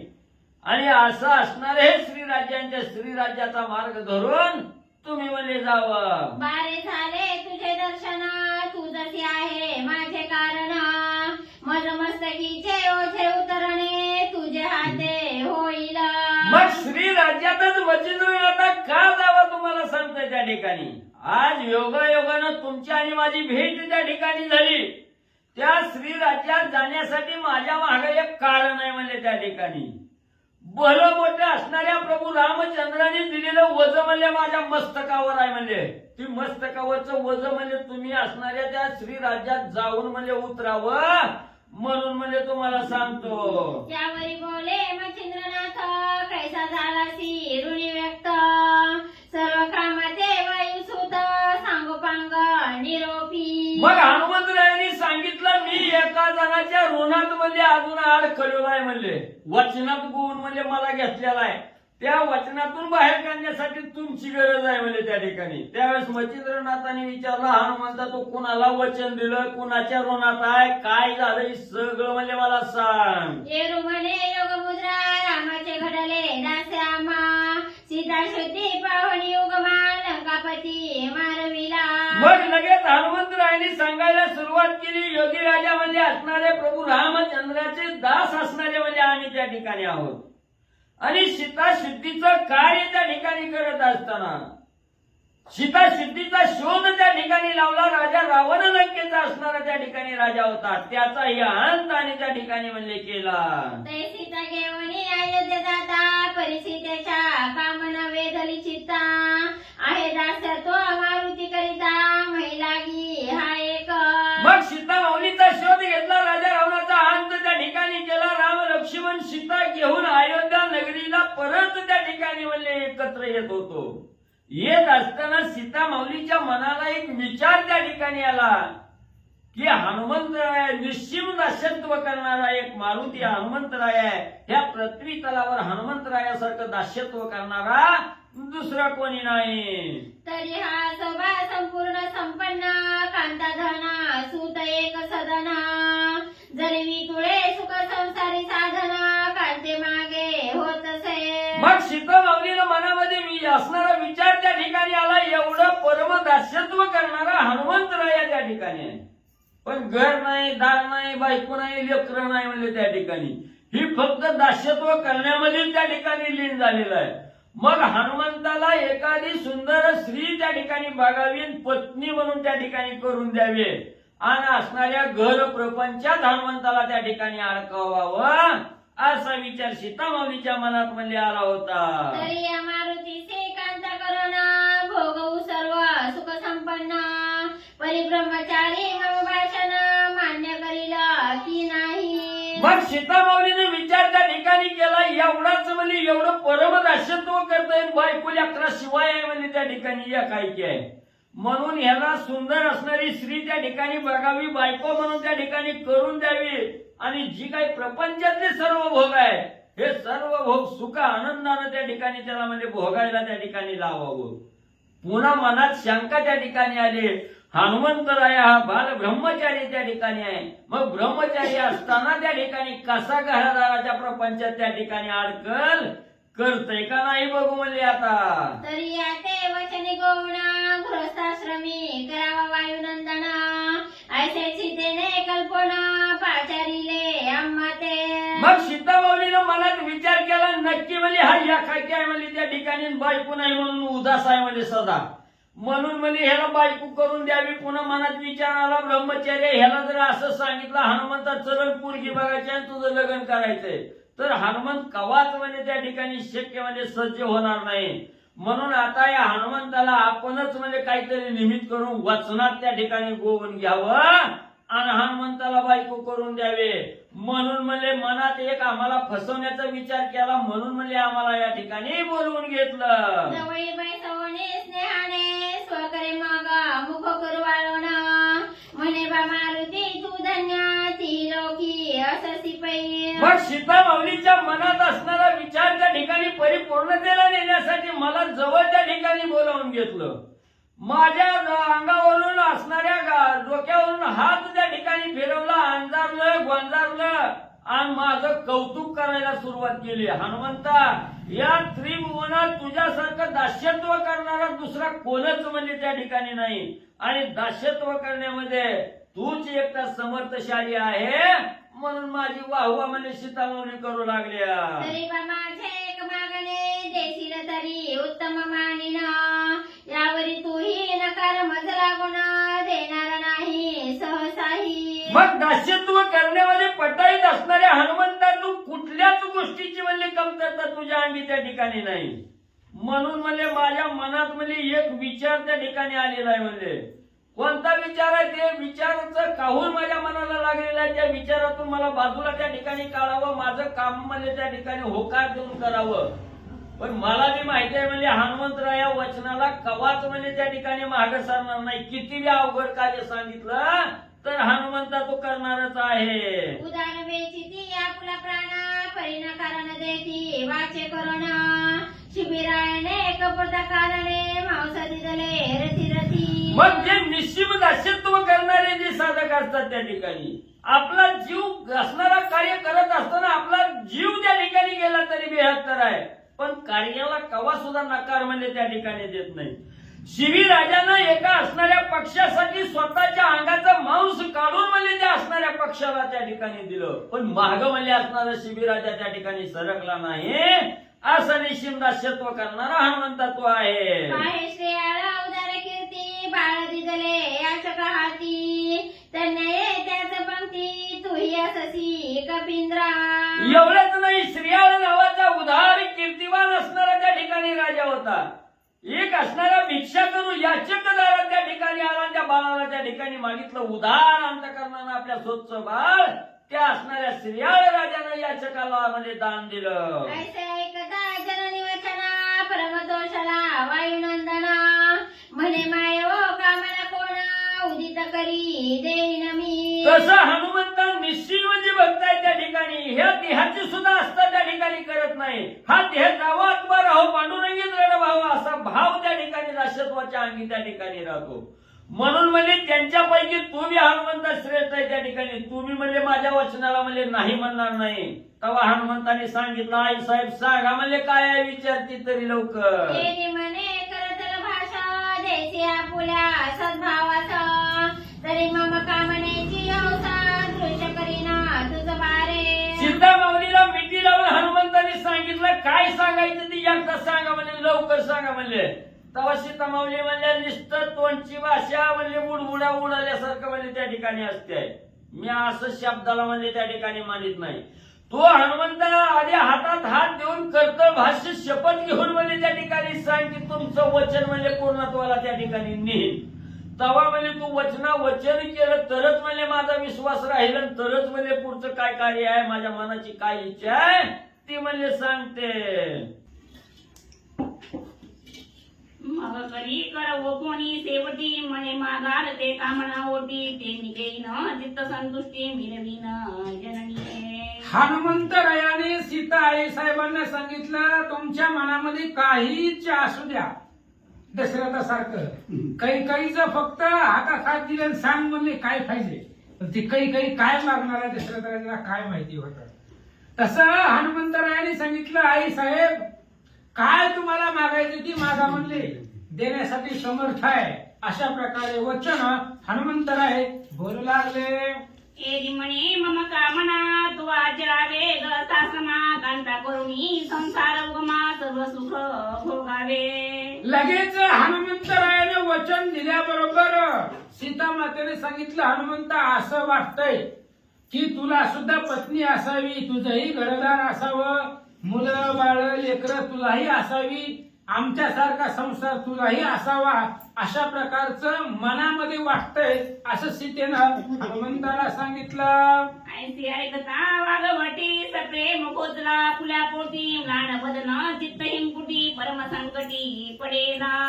अशा पद्धतीने सीता मातेचं बोलणं ऐकल्याबरोबर हनुमंतरायाला संकट निर्माण झालं. अंतःकरणामध्ये खोचला, दुखावलं.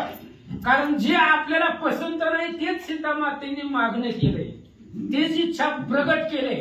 आपण पूर्ण बाल ब्रह्मचारी आहोत आणि आता सीता माई तर म्हणतायत की तुम्ही लग्न करा, संसार करा, हे आपल्याला मान्य नाही. त्यामुळे हनुमंतरायाला थोडस दुःख वाटलं. मग न देता मातेसी काही उत्तर येऊनी बैसला रामासमोर. परिचित गती कोमित मुखचंद्र शिरवतने पाहिला. हनुमंतरायानं सीता मातेला काहीच बोलले नाही. होय बी म्हणले नाही तर नाही पण म्हणले नाही. मग तिथून उठले, सीता मातेकडून हनुमंतराय उठले आणि रामाच्या समोर जाऊन बसले. रामचंद्राची नजर हनुमंताकडे गेली. रामानं हनुमंताकडे पाहिलं तर हनुमंताचा मुखचंद्र कोमेजलेला होता. दुःखित चेहरा रामचंद्राने पाहिला. मग जवळी पाचारुणी हृदयी दैताई दयाळाई म्हणे बारे तुझा केवी मुखचंद्र मावळला. मग रामचंद्राने हनुमंताच्या चेहऱ्याकडे पाहिलं. चेहरा सुकलेला दिसला. हनुमंतराय कुठल्या तरी संकटामध्ये, दुःखामध्ये आहेत असं रामाला वाटलं. मग रामचंद्र हनुमंताच्या जवळ आले, डोक्यावरून हात फिरवला आणि हनुमंताला विचारलं कोणचं दुःख झालं. मग प्रांजळी सर्व कथन श्रीरामाचे निवेदून नेत्री अश्रू म्लान वदन मी करुणिया बैसलो. मग ज्या वेळेस रामचंद्राने विचारल्यानंतर मग सगळी कथा सांगितली. सीतामातेनं जवळ बोलवलं, अगोदर वचनामध्ये गुंतवलं आणि पुन्हा सांगितले की लग्न करा. अशा प्रकारे जी काही सीतेच्या मनातली इच्छा होती ती हनुमंताने सगळी रामाला बोलून दाखवली. जी जी सीतामाता बोलल्या होत्या त्या रामाला सगळं सांगितलं आणि दुःखित चेहरा करून रामाच्या पुढं हनुमानजी बसले. पर्यंत साक्षर उठडक म्हणे वायान माणी दुःख श्री राज्याच्या स्त्रिया सकळीक कांता सुती तुझ्याची. त्यावेळेस रामचंद्रांनी सांगायला सुरुवात केलं. ऐका म्हणले हनुमंतराया, जी सीतामाता बोललेली ती सुद्धा भगवती आहे, आदिशक्ती आहे आणि ते जे बोललेले ते पण खोटं होणार नाही. कारण पुढे स्त्री राज्यामधल्या ज्या स्त्री आहेत ते सगळ्या तुमच्याच पत्नी आहेत. कारण तुमच्या भूतकाळानं त्यांना गर्भ राहतोय, त्यामुळे ते सगळ्या तुमच्याच बायका आहेत असं रामचंद्राने हनुमंताला सांगितलं. तरी बायाचे एक कथन पुतत्रेत्र द्वापार कली पूर्ण याचो होयुगाते म्हणती निपुण चौकडी एक ह्याचे. आणि रामचंद्राने सांगितलं हनुमंतराया याची पण एक गोष्ट आहे, पुढे आहे ती. पुढे येणारी स्त्री राज्यामधल्या सगळ्या पत्नी स्त्रिया तुमच्या आहेत, त्याची पण पुढची कथा तुम्हाला सांगतो. कृतयुग, त्रेतायुग, द्वापार युग आणि कलियुग हीच एक चौकडी आहे आणि असे 14 चौकड्या आहेत आणि 14 चौकड्याचं राज्य ती राजा रावण करीत होतं.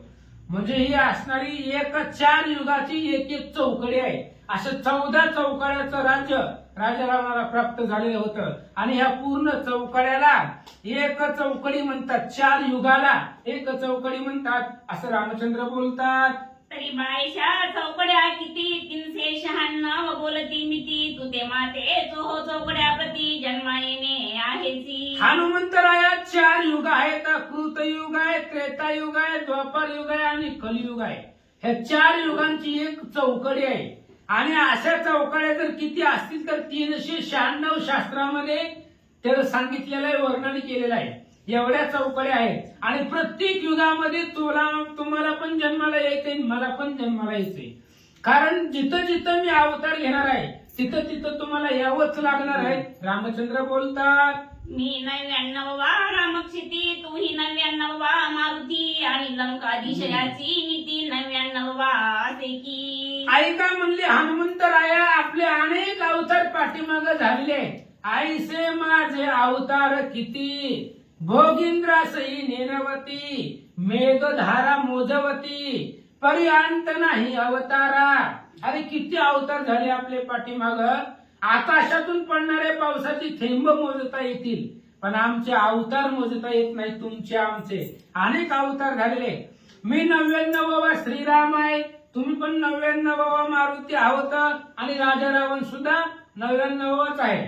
म्हणजे ही परत परत युग चालू होतात, पुन्हा पुन्हा आपल्याला जन्माला यावं लागतं असं रामचंद्र सांगतात. यावरी 14 चौकड्याचे राज्य रावण करिलाय ते बोलती वचन परी 14 अंकीचा आकडा मागून आखनेला विधीने तो 14 चौकड्याचं राज्य रावण करील अशा प्रकारचं वरदान त्यानं ब्रह्मदेवाकडून मागून घेतलं होतं. ब्रह्मदेव हुशार आहे, चतुर आहे. 14 चौकड्यामधलं जे काय 14 आकडा आहे तो 14 आकडा ब्रह्मदेवानं गुप्त केला, त्याच्यामधून ती काढून घेतला आणि 4 चौकड्याचं राज्य रावणाने केलं असं सांगतात.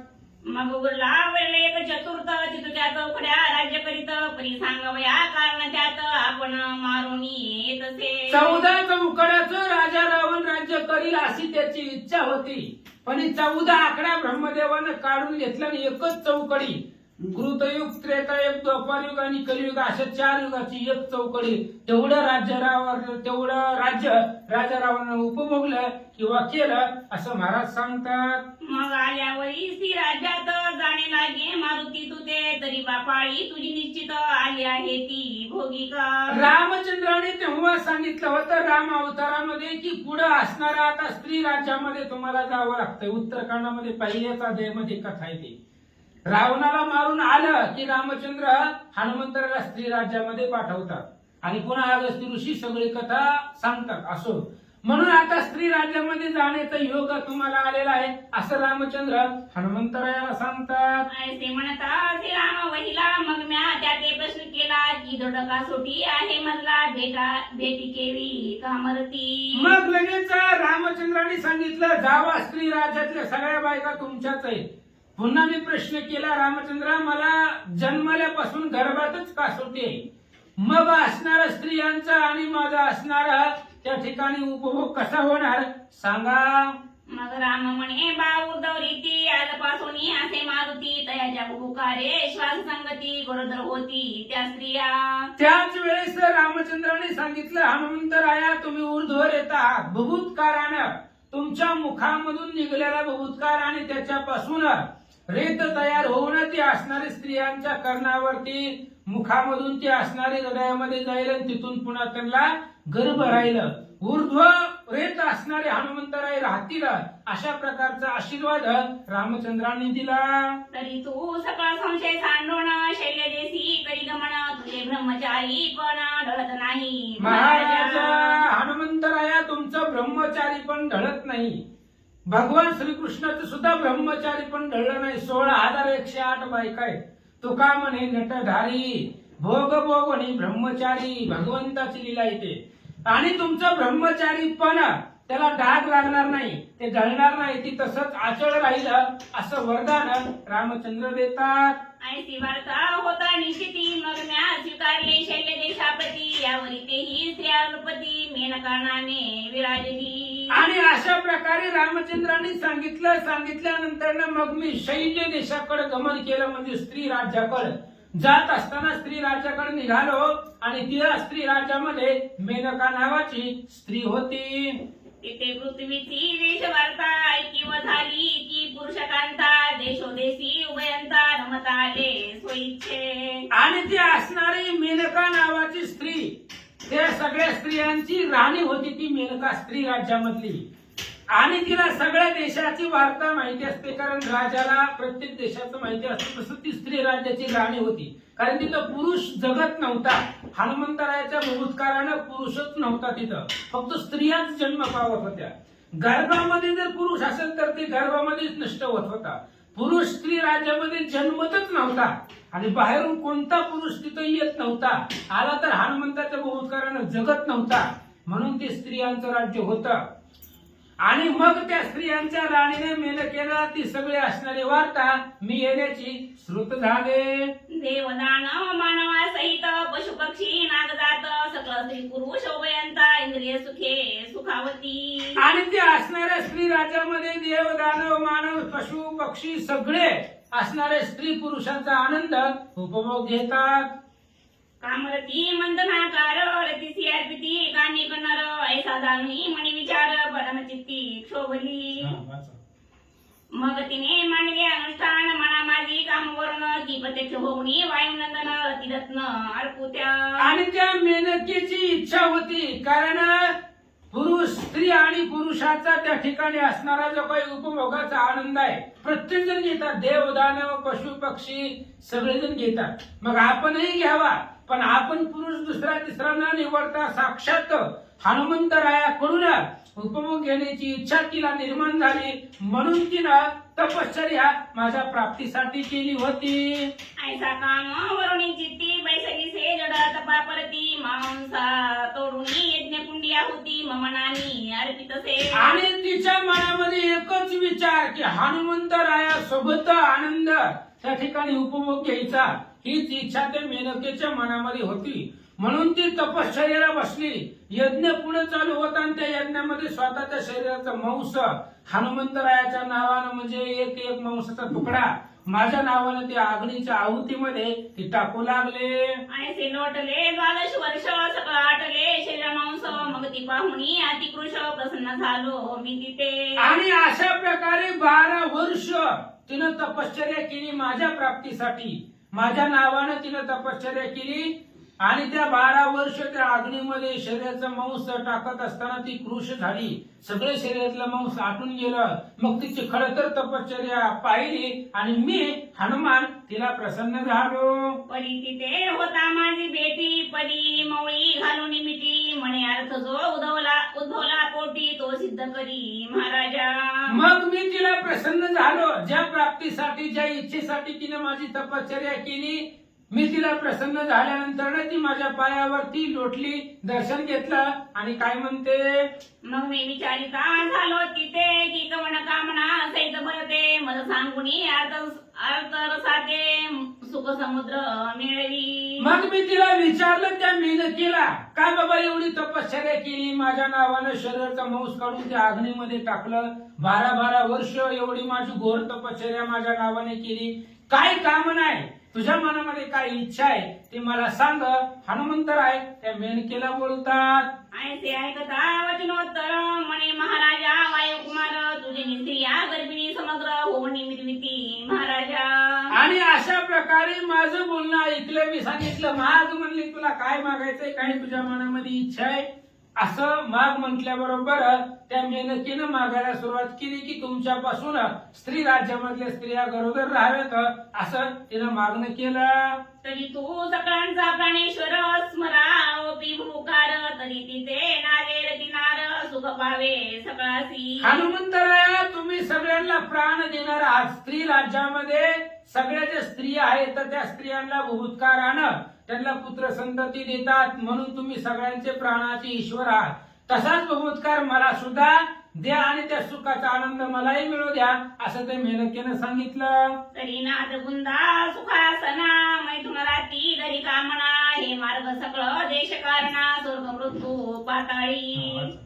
तरी का कर्म मुतेची ओखट स्वप्ने दिसेना ऐसा पाट तरी तू स्वामी आमचा लोट ते सुखाम्हा निर्विका.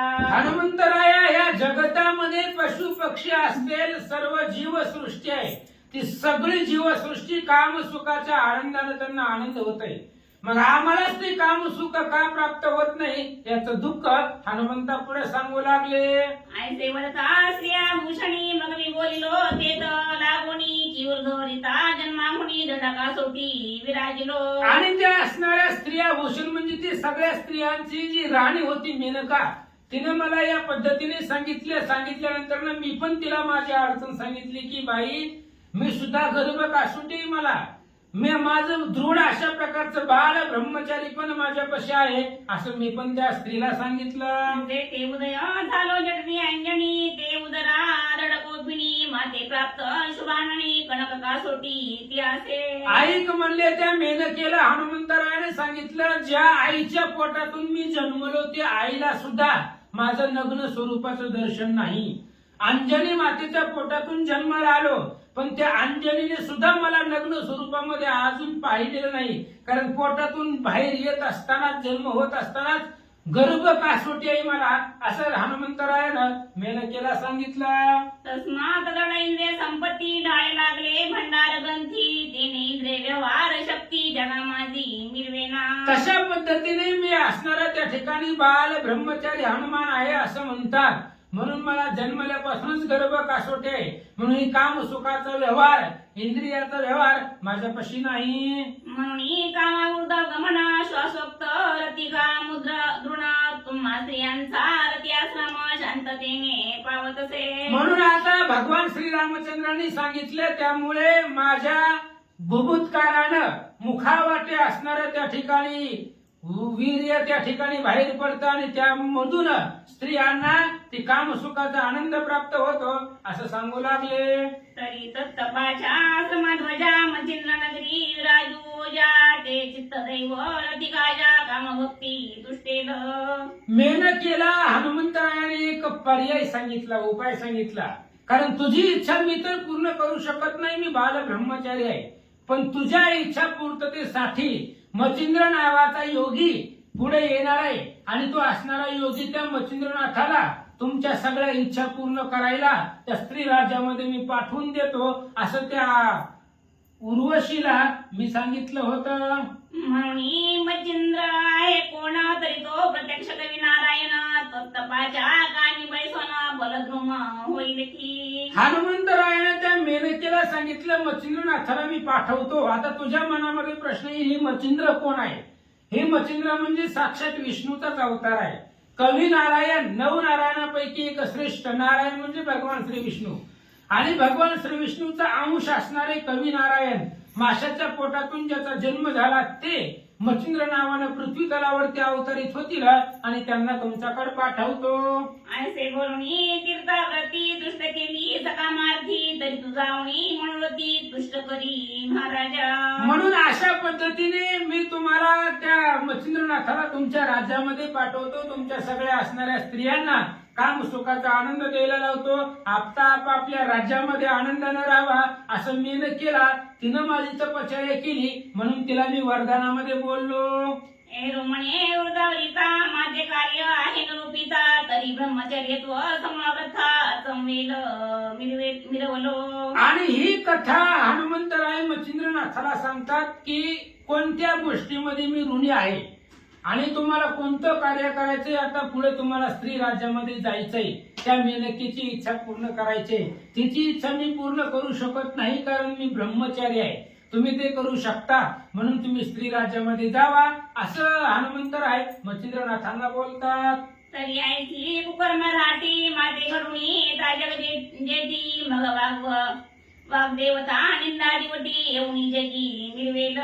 आणि मचिंद्रनाथा त्या स्त्रियांची इच्छा मी जर पूर्ण करण्याचा प्रयत्न केला तर मी बाल ब्रह्मचारी अशी लौकिकामध्ये वागताय आणि मी जर असं वागलो गेलो तर लोक नावं ठेवतील. जे काय माझं व्रत आहे ती व्रत बुडेल. त्यामुळे मला असं करता येत नाही, तुम्ही ते पूर्ण करा. यावरी आणि कशी तर जगी नाथपंथी आहेत योगी तेही योगपंथे ते प्रसंगी विटाळ माझा करतील. म्हणून मचिंद्रनाथा तुम्हाला काय सांगायला लागलोय, जे काम तुम्हाला करायचंय ते मी पण करू शकलो असतो. पण एकदा नाव खराब झालं, एकदा नावाला डाग लागला की पुन्हा ती विजत नाही, पुसत नाही. कृष्णाच्या चारित्र्यावरती एक डाग लागला होता चोरीचा, मिटला नाही लवकर. तशा पद्धतीने शिशुपाळानं भर सभेमध्ये सांगितलं चोर आहे म्हणून तू. तसं एकदा नाव खराब झालं, मी जर स्त्रियांच्या संगतीला लागलो तर योगी तुमच्यासारखे अनेक योगी आहेत त्या नाथपंथामध्ये, ते माझा स्वीकार करणार आहेत, ते माझा विचार मानतील. नको म्हणले हनुमंतराय काय बाल ब्रह्मचारी नाहीये. तिकडे स्त्री राज्यामध्ये स्त्रियांचा उपभोग घेतला आणि आता योगी म्हणून घेतो असं मला लोक बोलतील. नाथपंथामध्ये माझा विचार मानतील असं मचिंद्रनाथाला हनुमंतराय सांगतात. यमस्वी संग श्लाघ्य फार अपकीर्तीचे दृढ भांडार सर्व विनाशी मौनास्त्र स्वीकारावे हे वाटेना. म्हणून स्त्री संघ आश्लाघ्य आहे, अपकीर्तीचं दृढ भांडार आहे. स्त्रीच्या संगतीला लागले की अपकीर्ती होते. सर्व विनाशाला कारण म्हणजे मोहनास्त्र आहे. मोह धरली ऐसे होईल इहलोक ही अंतरेल. मोह धरल्यानंतर इहलोक आणि परलोक दोन्ही अंतरतात. ही मोहनास्त्र आहे, अतिशय दुर्धर आहे. ती मोहमाया कुणालाही सुटत नाहीये. देवाच्या बापाच्या पायी वहिली, मायेने बिडी ठोकिली, तेथे माईक जीव सकळी, मुक्त कैसी होती पा, जेने संग्रामी हारो जिंतीला, निवांत कवचाचा टाहो फोडीला, तो अर्जुन मोहे कवळीला क्षणा माझी. मोहनास्त्र दुर्धर आहे, ते कोणालाही सुटत नाही, म्हणून त्या मोहनास्त्राचा स्वीकार करावंच हे मला वाटत नाही. हनुमंतराय सांगतात, स्त्रिया संगे बहु नाडले, अपकीर्ती जगी मिरवले, आणि सर्व सुकृतान चावले, जिथे पोते ते वाताचे. आणि स्त्रियांच्या संगतीला अनेक जण नाडलेले आहेत आणि अपकीर्तीला मिरवले गेले. जे काही सगळं जमवलेलं पुण्य आहे ते सगळं पुण्य घालून काही लोकांनी, ऋषी मंडळींनी आपलं सगळं पुण्य आयुष्यभराचा खर्च केला आणि स्त्रीचा उपभोग पूर्ण करण्याच्या त्या असणाऱ्या त्या स्त्रीच्या आहारी गेले, सगळं पुण्य संपवलं असं महाराज सांगतात. पाह्या मरेंद्र झाला भग्न, चंद्र मिळवला कलंके करून, समराज्य विनाश रावण ते लोभे नाडला तो. ऐका मच्छिंद्रनाथा, स्त्रीच्या आहारी गेल्यानंतर ना काय होतं याच्या अनेक उदाहरणं आहेत. 33 कोटी देवांचा राजा इंद्र आहे. इंद्र अहिल्याच्या पाठीमागे लागला आणि अहिल्याचा उपभोग घेतल्यानंतर ना गौतम ऋषींनी शाप दिला. सगळ्या असणाऱ्या अंगाला भग पडली गेली. चंद्रानं गुरुपत्नीचा भोग घेतला. बृहस्पतीची पत्नी तारा, त्या ताऱ्याचा उपभोग चंद्राने घेतला. कलंक चंद्राला लागला गेला, तो डाग पुसला नाहीये. एवढेच नाही तर राजा रावण 80,000 आहे तर अधिक मंदोदरी आहे, तरी सुद्धा सीतेला लंकेमध्ये आणलं आणि सीता आणि त्या लंकेत तैहुनी उठले अति उत्पात, अखयादी समस्त राजपुत्र मारविले. असं स्त्री सीतेला आणल्यापासून राजा रावण विनाशाला लागला असं हनुमंतरायाने सांगितलं. विधी सुताची ब्रह्म कासोटी, ती क्षणा मात्रे झाली सुटी, 60 पोरे निर्मुनी पोटी, दैन्य भाजा वरलेली. नारद महाराज नारदांनी सुद्धा विचार केला. भगवान श्रीकृष्णाच्या द्वारकेमध्ये फिरत होते आणि कृष्णाला 16,108 बायका होत्या. नारदाच्या मनात आला ह्याला 16,000 आहेत, आपल्याला एक असली म्हणजे, म्हणून मग असणारी मागून घेतली एक पत्नी, एका सरोवरापाशी गेले, त्या सरोवरामध्ये स्नान केलं आणि 60,000 पोरं नारदाला झाली असं महाराज सांगतात. याची नीती ददातात अकर्म प्रवाही कन्नेरत, विधी ऐसे नाम उचित अविधीपणे बुडविले. त्याच नारदाचा बाप ब्रह्मदेव, त्या ब्रह्मदेवाने सुद्धा अकर्म केलंय, वाईट कर्म केलेलं आहे. स्वतःला विधी ब्रह्मदेव, जगाचा पिता, जगत पिता म्हणून घेणारा ब्रह्मदेव स्वतःच्या मुलीला पाहिलं सरस्वतीला आणि त्या मुलीला पाहून मुलीवरच मोहित झाला असं हनुमान सांगतात. पाहत पितो त्र्यंबक तप्या माझी असे अर्क, परिकामदरी असोदक दिलिनी उददी लुब्धला. एवढंच नाही, मच्छिंद्रनाथ महाराज काय सांगायचे सगळं जाऊ द्या म्हणले. 37 स्मशान वाटीमध्ये राहणारे हे महादेव आणि महादेव सुद्धा 37 भगवंताचं भजन करणारे, स्मशानभूमीमध्ये वास करणारे बिल्लिनीच्या स्वरूपावरती भाळले गेले आणि आपलं सगळं तप संपत्ती विचून ते असणाऱ्या बिल्लिनीच्या मागे लागले असं हनुमान सांगतात. तन्नाय तपोजेटी कामरंबेच्या करुणी पोटी, यांचा ओणी तपगे नरोटी, तन्नायची मिळवितसे. अशा पद्धतीने काम म्हणजे मदन प्रद्युम्न, तो सुद्धा रंबेच्या नादी लागला, रंबेच्या आहारी गेला आणि तो सुद्धा आपलं सर्वस्व त्यानंही बुडवलं गेलं. म्हणजे स्त्रीच्या कामाच्या आहारी गेलेली लोकांची लिस्ट हनुमंतानं वाचून दाखवले. आयचा विश्वामित्र तो अमित्र झाला, याची नीती वदसी मला, तरी म्हणी कामदरीला व्याघ्र भया नांदविसी. अशा प्रकारचा विश्वामित्र ऋषी आहे तर तपिया माझी. जर कुठं कोण तप करत असेल तर विश्वामित्राचं नाव पुढे येतं. विश्वामित्रासारखा तपस्वी आहे, लोक उदाहरणं देतात. एवढं तपस्वी असणारे विश्वामित्र सुद्धा तेही त्या ठिकाणी त्या स्त्रीच्या रंभेच्या आहारी गेले आणि आपलं सगळं पुण्यकर्म संपवलं गेलं. ऐसे ऐकुणी मच्छिंद्र वचन म्हणे बारे, योगद्रुमण ही अनादी राठी पूर्ण, भोग भोगिता निर्दोष. आणि अशा प्रकारे बोलल्यानंतर त्याच वेळेस हनुमंतरायाने सांगितलं ही अनादी राहटी आहे आणि भोग भोगत असताना निर्दोष राहतं. कारण पती पत्नीच्या त्यांना ती दोष लागत नाही, कारण ती पूर्वीपासून आलेली आहे, काल परंपरेपासून चालत आलेलं आहे असं सांगू लागले. जैसे रामे मजला कतिले 99 मारुती असे वदले तन्नाय तुम्ही भले 99 वा असती तू. हनुमंतरायाने सांगितलं मच्छिंद्रनाथा महाराज म्हणले जसं मला रामाने सांगितलं होतं की 99 राम झालेत, 99 रावण झालेत, 99 हनुमंतराय झालेत, तसंच मच्छिंद्रनाथही तुम्ही सुद्धा 99वाच आहात. आपले पाठीमागे अनेक अवतार झालेले आहेत असं रामाने मला पूर्वी सांगितलं. तरी अनादी राठी भोगिता झाला भागिनी 20 कोटी मौनीनाथ एवढी पोटी कीर्ती अर्क मिरवेल. म्हणून मला सांगितलं होतं पूर्वी रामचंद्राने की असणारा मच्छिंद्रनाथ स्त्री राज्यामध्ये जाईल. स्त्री राज्यामध्ये गेल्यानंतर 20 कोटी स्त्रिया त्या असणाऱ्या स्त्री राज्यामध्ये आहेत आणि तेवढ्यांचा उपभोग मच्छिंद्रनाथ घेतील आणि पुन्हा त्या असणाऱ्या मैनावतीपासून त्या असणाऱ्या रंभेपासून त्यांना एक मीनानाथ नावाचा मुलगा होईल असंही मला रामाने अगोदरच सांगितलं होतं. तवतात तो उपरिचर वसू तो उदरी येईल वसू कीर्ती ते मही प्रकाशू महाप्रचंड मिरवेल. मच्छिंद्रनाथा तुमच्या पोटाला स्त्री राज्यामध्ये गेल्यानंतर त्या स्त्रीच्या राणी सोबत तुम्ही त्या स्त्री राज्यामध्ये राहिल्यानंतर तुमच्या पोटाला जो मीनानाथ नावाचा मुलगा येणार आहे तो दुसरा तिसरा कुणी तुमचे वडील उपरेचर वसू त्यांचाच तो अवतार असेल असं सांगितलं होतं. ऐसे सांगुनी वायू सुत प्रसन्न केले चित्तदैवत मग वर प्रधान वाणी उकारवंत मच्छिंद्रनाथा ते तसे. आणि अशा पद्धतीने सांगितल्यानंतर मग मच्छिंद्रनाथाचं चित्त हनुमंतरायानं प्रसन्न केलं आणि लगेच मच्छिंद्रनाथाने वरदान दिलं, रुकार दिला, उत्तर दिलं. ठीक आहे, स्त्री राज्यामध्ये जातो असं मच्छिंद्रनाथाने हनुमंताला सांगितलं. जैसे शुक्रे मित्र सुता प्रसन्न होणी चित्त सविता देवनी मंत्र संजीवनी अर्था प्रभू लागी मिरवला. शुक्राचार्यानं कच बृहस्पतीचा मुलगा कच ह्या कचाला मंत्र संजीवनी दिलेली होती, मंत्र संजीवनी शिकवला होता. तशा पद्धतीने हनुमंतरायाला मच्छिंद्रनाथाने अभय दिलं, वचन दिलं की तुमची इच्छा मी स्त्री राज्यामध्ये जाऊन पूर्ण करतो.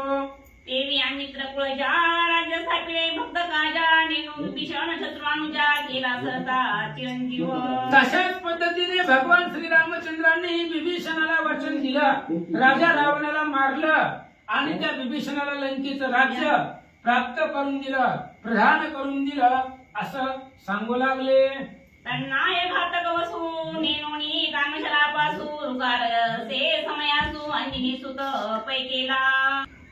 श्री गणेशाय नमः, श्री प्रभु रामचंद्राय नमः, श्री नवनाथ महाराज की जय. मग करुणी नमन मायन अवश्यपणे करिता गमन अदृश्य पाहुणी वायुनंदन मच्छिंद्रनाथ चालिला. मग हनुमंतरायाने आणि मच्छिंद्रनाथाने एकमेकाला नमस्कार केला, एकमेकाला भेटले, त्यांचा चर्चा झाली, संवाद झाला, एकमेकाचं जी काही दुःख आहे अडचणी आहेत एकमेकाला सांगितल्या, नमस्कार केला. आणि हनुमंतराय तिथं सेतुबंधनावरती रामचंद्राचं भजन करत बसले आणि मच्छिंद्रनाथ पुढं तीर्थासाठी जायला तयार झाले. सहज चालिला महिपाती आरती गळा द्यावी भेटी ऐसे भागोनिया तया वाटी केवलिया पोचला. आणि पृथ्वी तलावरती मच्छिंद्रनाथ निघाले. जात असताना त्यांना वाटलं हिंगळाज देवी, त्या असणाऱ्या देवीचं दर्शन आपण घ्यावं आणि त्या हिंगळाज देवीचं दर्शन घेऊन त्यांचा आशीर्वाद घ्यावा आणि तिथून पुढं मग त्या असणाऱ्या आशीर्वाद घेऊन पुढे आपलं कार्य करावं म्हणून त्या देवीच्या दर्शनासाठी येऊन मच्छिंद्रनाथ थांबले. नवते शक्तीद्वारी रक्षक असता दक्षाचारी अष्ट भैरव कृतांत संगरी जिंकू पाहती कृतांता.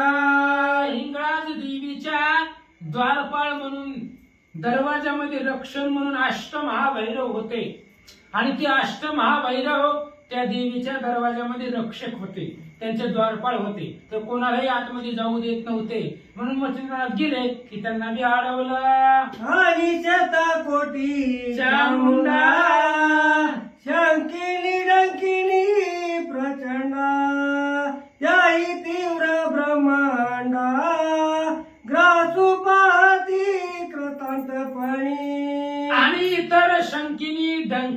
यक्षिणी अशा प्रकारच्या स्त्रिया त्या असणाऱ्या कृतांतासारख्या काळासारख्या त्या अष्टभैरवासोबत होत्या दरवाजामध्ये रक्षण म्हणून, आणि त्या देवीपर्यंत ते जाऊ देत नव्हते आणि त्या काळासारख्या अंगावरती येत होत्या. मच्छिंद्रनाथ महाराज त्या देवीच्या दरवाजाच्या द्वारपाळापर्यंत म्हणजे जिथं अष्टभैरव होते, यक्षिणी शंकिनी डंकिनी होत्या, तिथपर्यंत जाऊन पोहोचले. यावरी अनुभव कर्कश नाना पर्वत विशेष त्यात व्याघ्रादी सावजे रोस येऊ येऊ म्हणतात. आणि तिथं भयंकर अशा प्रकारचं वन होतं कर्कश, आणि त्या वनामध्ये मोठमोठाले पर्वत होते, त्यामध्ये सावज म्हणजे प्राणी होते, वाघ सिंह अशा प्रकारचे प्राणघातकी प्राणी त्या वनामध्ये होते असं वर्णन महाराज सांगतात. ते अनवसद बोरी परी लोहे कृतज्ञाची वैसे पाली की पूर्वी धर्मानी आणूनी ठेविली बाहे माये त्या ठाई. आणि त्या वनामधले जे काही प्राणी आहेत त्या प्राण्यांचं सहज बोलणं म्हणजे कृतांताची यमाची सुद्धा कानठाळीत बसल एवढा त्यांच्या आरडण्याचा ओरडण्याचा आवाज होता.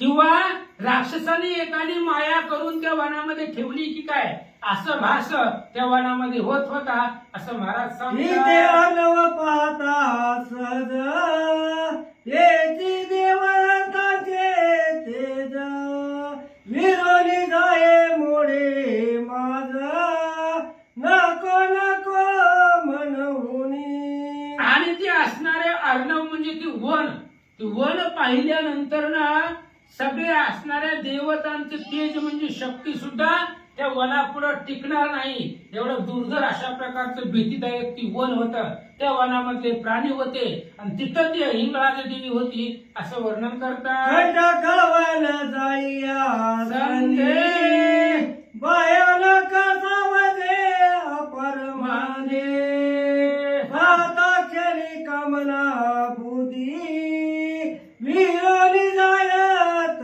काळ. आणि ते असणारं वन सगळं काठ्याचं होतं, पशु पक्षी असणारे भयंकर त्या वनामध्ये होते, एक नव्हते, मांदी झुंडीच्या झुंडी होत्या वाघाच्या आणि सिंहाच्या.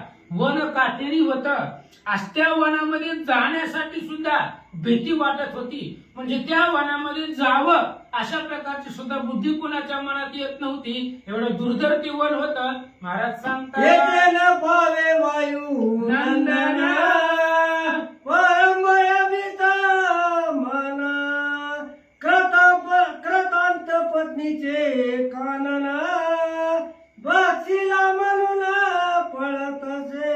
आणि ते वन एवढं दुर्घट होतं, भयंकर होतं की हनुमंतराय सुद्धा त्या वनामध्ये जाण्याचा विचार करत नव्हते, एवढं दुर्धर ते वन होतं. त्या वनामध्ये गेलं म्हणजे मृत्यूला कारण आहे, वनात गेले की मेलं अशा प्रकारचा समज होत होता. त्यामुळे कोणी त्या वनाकडे पाहत नव्हतं आणि तसल्या वनामध्ये मच्छिंद्रनाथ निघाले.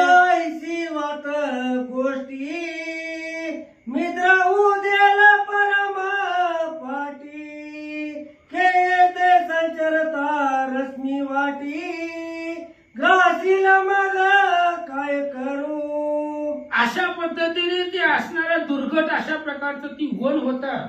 सूर्य जरी उगवला तरी सुद्धा सूर्याचा प्रकाश त्या वनापर्यंत पोहोचत नव्हता, एवढे दाट झाडी त्या वनामध्ये होती असं सांगतात. येऊन ते परी कानन पाहता रश्मी संचारून देई सविता असो ऐशी कानन वार्ता संकट भयाचे सान चित्ताते. अशा पद्धतीचं ते वन होतं. सूर्य जरी उगवला एवढं कडक ऊन पडतंय पण त्या सूर्याचा प्रकाश त्या वनामध्ये प्रवेश करू शकत नव्हता, प्रकाश जात नव्हता त्या वनामध्ये, एवढं दाट वन होतं ते. आणि दुर्घट भीतीदायक अशा प्रकारचं वन, त्या वनाचं वर्णन महाराज सांगतात. येथे शुद्ध मुनी राव संचरला फुले प्रतापे गौरव ती कथा रसज्ञ ज्ञानदेव श्री आणि ग्रंथ करते धोंडी मालूसूत सांगतात अशा वनामध्ये मच्छिंद्रनाथ गेले. त्या हिंगळाच्या देवीच्या दर्शनासाठी गेले. त्यांना वाटलं की गेले, कारण ते कोणाला भीत नाहीत मच्छिंद्रनाथ. म्हणजे गुरु शक्ती भक्ती प्रतापाने त्यांच्याकडे सामर्थ्य होतं. आपल्या सिद्धीनं ताकदीनं मच्छिंद्रनाथ त्या वनामध्ये गेले. आता त्या वनामध्ये काय काय घडल, तिथं काय काय कथा होईल, आमचे गुरु असणारे ज्ञानेश्वर महाराज त्यांच्या कृपेनं तुम्हाला पुढची कथा सांगतो. हरी स्मृती घेऊन हेत प्राशन करा कथामृत मग रोगाचे अपर फिरते दुःख क्लेश नांदेला. म्हणून तुम्ही तुमचा हेत जे आहे, तुमच्या पुण्य कमवण्यासाठी किंवा तुमच्या कल्याणासाठी तुमचा हेत ठेवा. आणि ही कथा जी आहे ती कथा ऐका. कथारूपी अमृत प्राशन केल्यानंतर ना भवरोगाचं दुःख तुम्हाला प्राशन करू शकणार नाही किंवा दुःख देणार नाही असं महाराज सांगतात. हा ग्रंथ केवळ चिंतामणी हारेल चित्ताची काळजी मुळी उणी जैसे वृश्चिका दशा लागोनी विश्वशोषी महाराज. नवनाथ भक्तिसार ग्रंथ म्हणजे केवळ चिंतामणी आहे. मनातल्या चिंता सगळ्या दूर करणारा हा ग्रंथ आहे. आणि ही ग्रंथ ऐकल्यानंतर ना सगळ्या चिंता मुळीहून संपतात. जे जी मनामध्ये चिंता आहे, जी जी कामना आहे, तर चिंतेचं जाऊ द्या. तुमच्या मनामध्ये जर एखादी कामना असेल, इच्छा असेल, तर त्या इच्छा पूर्ततेसाठी ही ग्रंथ ऐकायचा. 100% इच्छा पूर्ण होणार. कारण सगळ्याच इच्छा या ग्रंथामध्ये सांगितल्या. असं एक पण इच्छा नाही की या ग्रंथामध्ये नाही. तुम्ही कुठली बी कामना धरून इथं बसा आणि ग्रंथ ऐका. तुमची सगळी असणारी कामना जी आहे, इच्छा आहे, ती परिपूर्ण होईल. म्हणून त्याला चिंतामणी म्हणतात. आणि हा भक्तिसार म्हणजे चिंतामणी आहे. इच्छा पूर्ततेसाठी ग्रंथ ऐका. हरी होनी सिद्ध वेक साडा कुटील पर्णी तर्क निना दोष विघ्न वातुक सेवू नका सहसा. तुम्ही सद्विवेक व्हा. मनामध्ये सारासार विचार करा. दुसऱ्याचं कुणाचं ऐकू नका. लोक सांगत असतात काय पुतीला उगा 2 तास बडबड बडबड करायची, काय भेटतं तर सांगायचा आनंद भेटतो आम्हाला कथेमध्ये. हे असलं दुसऱ्याचं कुतर्क बोलणं ऐकू ना, ही कथा अमृतारूपी प्राशनाला चुकू नका असं महाराज सांगतात. निंदा शक्ती परम पापिनी आदिरगानीच वदनी हरी आमुची माय बहिणी पवित्र करील आमुते. निंदा शक्ती ही पापिनी आहे. कारण निंदा करणं हे सुद्धा पाप आहे. पण असू द्या म्हणले, ती जरी निंदा शक्ती पापिनी असली, कुतर्क असली, वाईट असली, तरी ती आमची बहीण आहे. का? कारण निंदा केल्याशिवाय नावलौकिक होत नाही माणसाचं. कोणीतरी कुणाची निंदा केल्याशिवाय त्याच्या तोंडामध्ये मुखामध्ये त्याचं नाव जात नाही. जेवढी लोक निंदा करतील तेवढं तुमचं नाव वाढेल असं सांगतात. जो या निंदेची प्रतिपाळीला तो सकाद आमचा स्नेह विपुळ पात कमळाचे छान करील वारंवार इच्छित. म्हणून निंदेला जवळ करा. लोक निंदा जवळ करत नाही. लोकांना स्तुती आवडते. लोकांनी आपलं नाव घ्यावं, नाव लौकिक व्हावं हे लोकांना आवडतंय. पण कुणाला वाटतं का आपली निंदा करावी म्हणून, नावं ठेवावी म्हणून? कुणालाच वाटत नाही. एक शब्द नीट बोलला नाही तर माणूस महिनाभर त्याला बोलत नाही. म्हणून आज पण ग्रंथकर्ते सांगतायत निंदीला जवळ करा. त्यामुळं काय होईल, तुमचं नाव लौकिक होणार आहे. जेवढे तुम्ही निंदेला जवळ कराल, जेवढे तुम्हाला लोकांनी नावं ठेवतील, तेवढी तुमची यश कीर्ती वाढेल असं महाराज सांगतात. जोडी सुता नरहरी वंशी माणूस नाही करी निंदकाशी भविताविषयीच्या मानवाची उपकारी म्हणून. ग्रंथ करते धोंडी माणूस विश्वास कुणावरती ठेवतात, जवळ कुणाला करतात तर निंदकाला. आणि भक्ती असणारी ग्रंथ करते भगवंता पुढे हात जोडतात. ह्या निंदकाचं आयुष्य वाढू दे. कारण ह्याचं आयुष्य वाढलं म्हणजे हे आपली निंदा करील. जेवढी जेवढी निंदा करील, ज्या ज्या लोकांमध्ये नाव घेईल, तेवढं आपलं नाव वाढेल असं महाराज सांगतात. तया स्वादर श्रोती तुम्ही न बसावे पंगती वा. मालू तुम्हातेच विनंती वारंवार करीत असे. ग्रंथ करते सांगतायत लोकांनी तुमची निंदा करू द्या, लोकांनी तुम्हाला नावं ठेवू द्या, पण तुम्ही कुणाची निंदा करू नका. तुम्ही कुणाला नावं ठेवू नका. ही वाचा भगवंतानं दिलेली आहे. काही काही लोकांना बोलता येत नाही. आपल्याला बोलता येतंय. तोंडानं कुणाला वाईट बोलू नका. कुणाची निंदा मागं पुढे करू नका. आपली निंदा लोकांनी करू द्या, बिनधास्तपणे करू द्या, आपलं उलट नाव वाढणार आहे, पण आपल्या मुखानं दुसऱ्याची निंदा करू नका, हीच विनंती पुन्हा पुन्हा तुम्हाला करतो. वास्ती श्री भक्ती सागर ग्रंथ. समत गोर शिकावे किमयागार. सदा परितोष भाविक चतुर तृतीयाध्याय गोडहार. पुंडलिक विठ्ठल श्री ज्ञानदेव तुकाराम. भगवान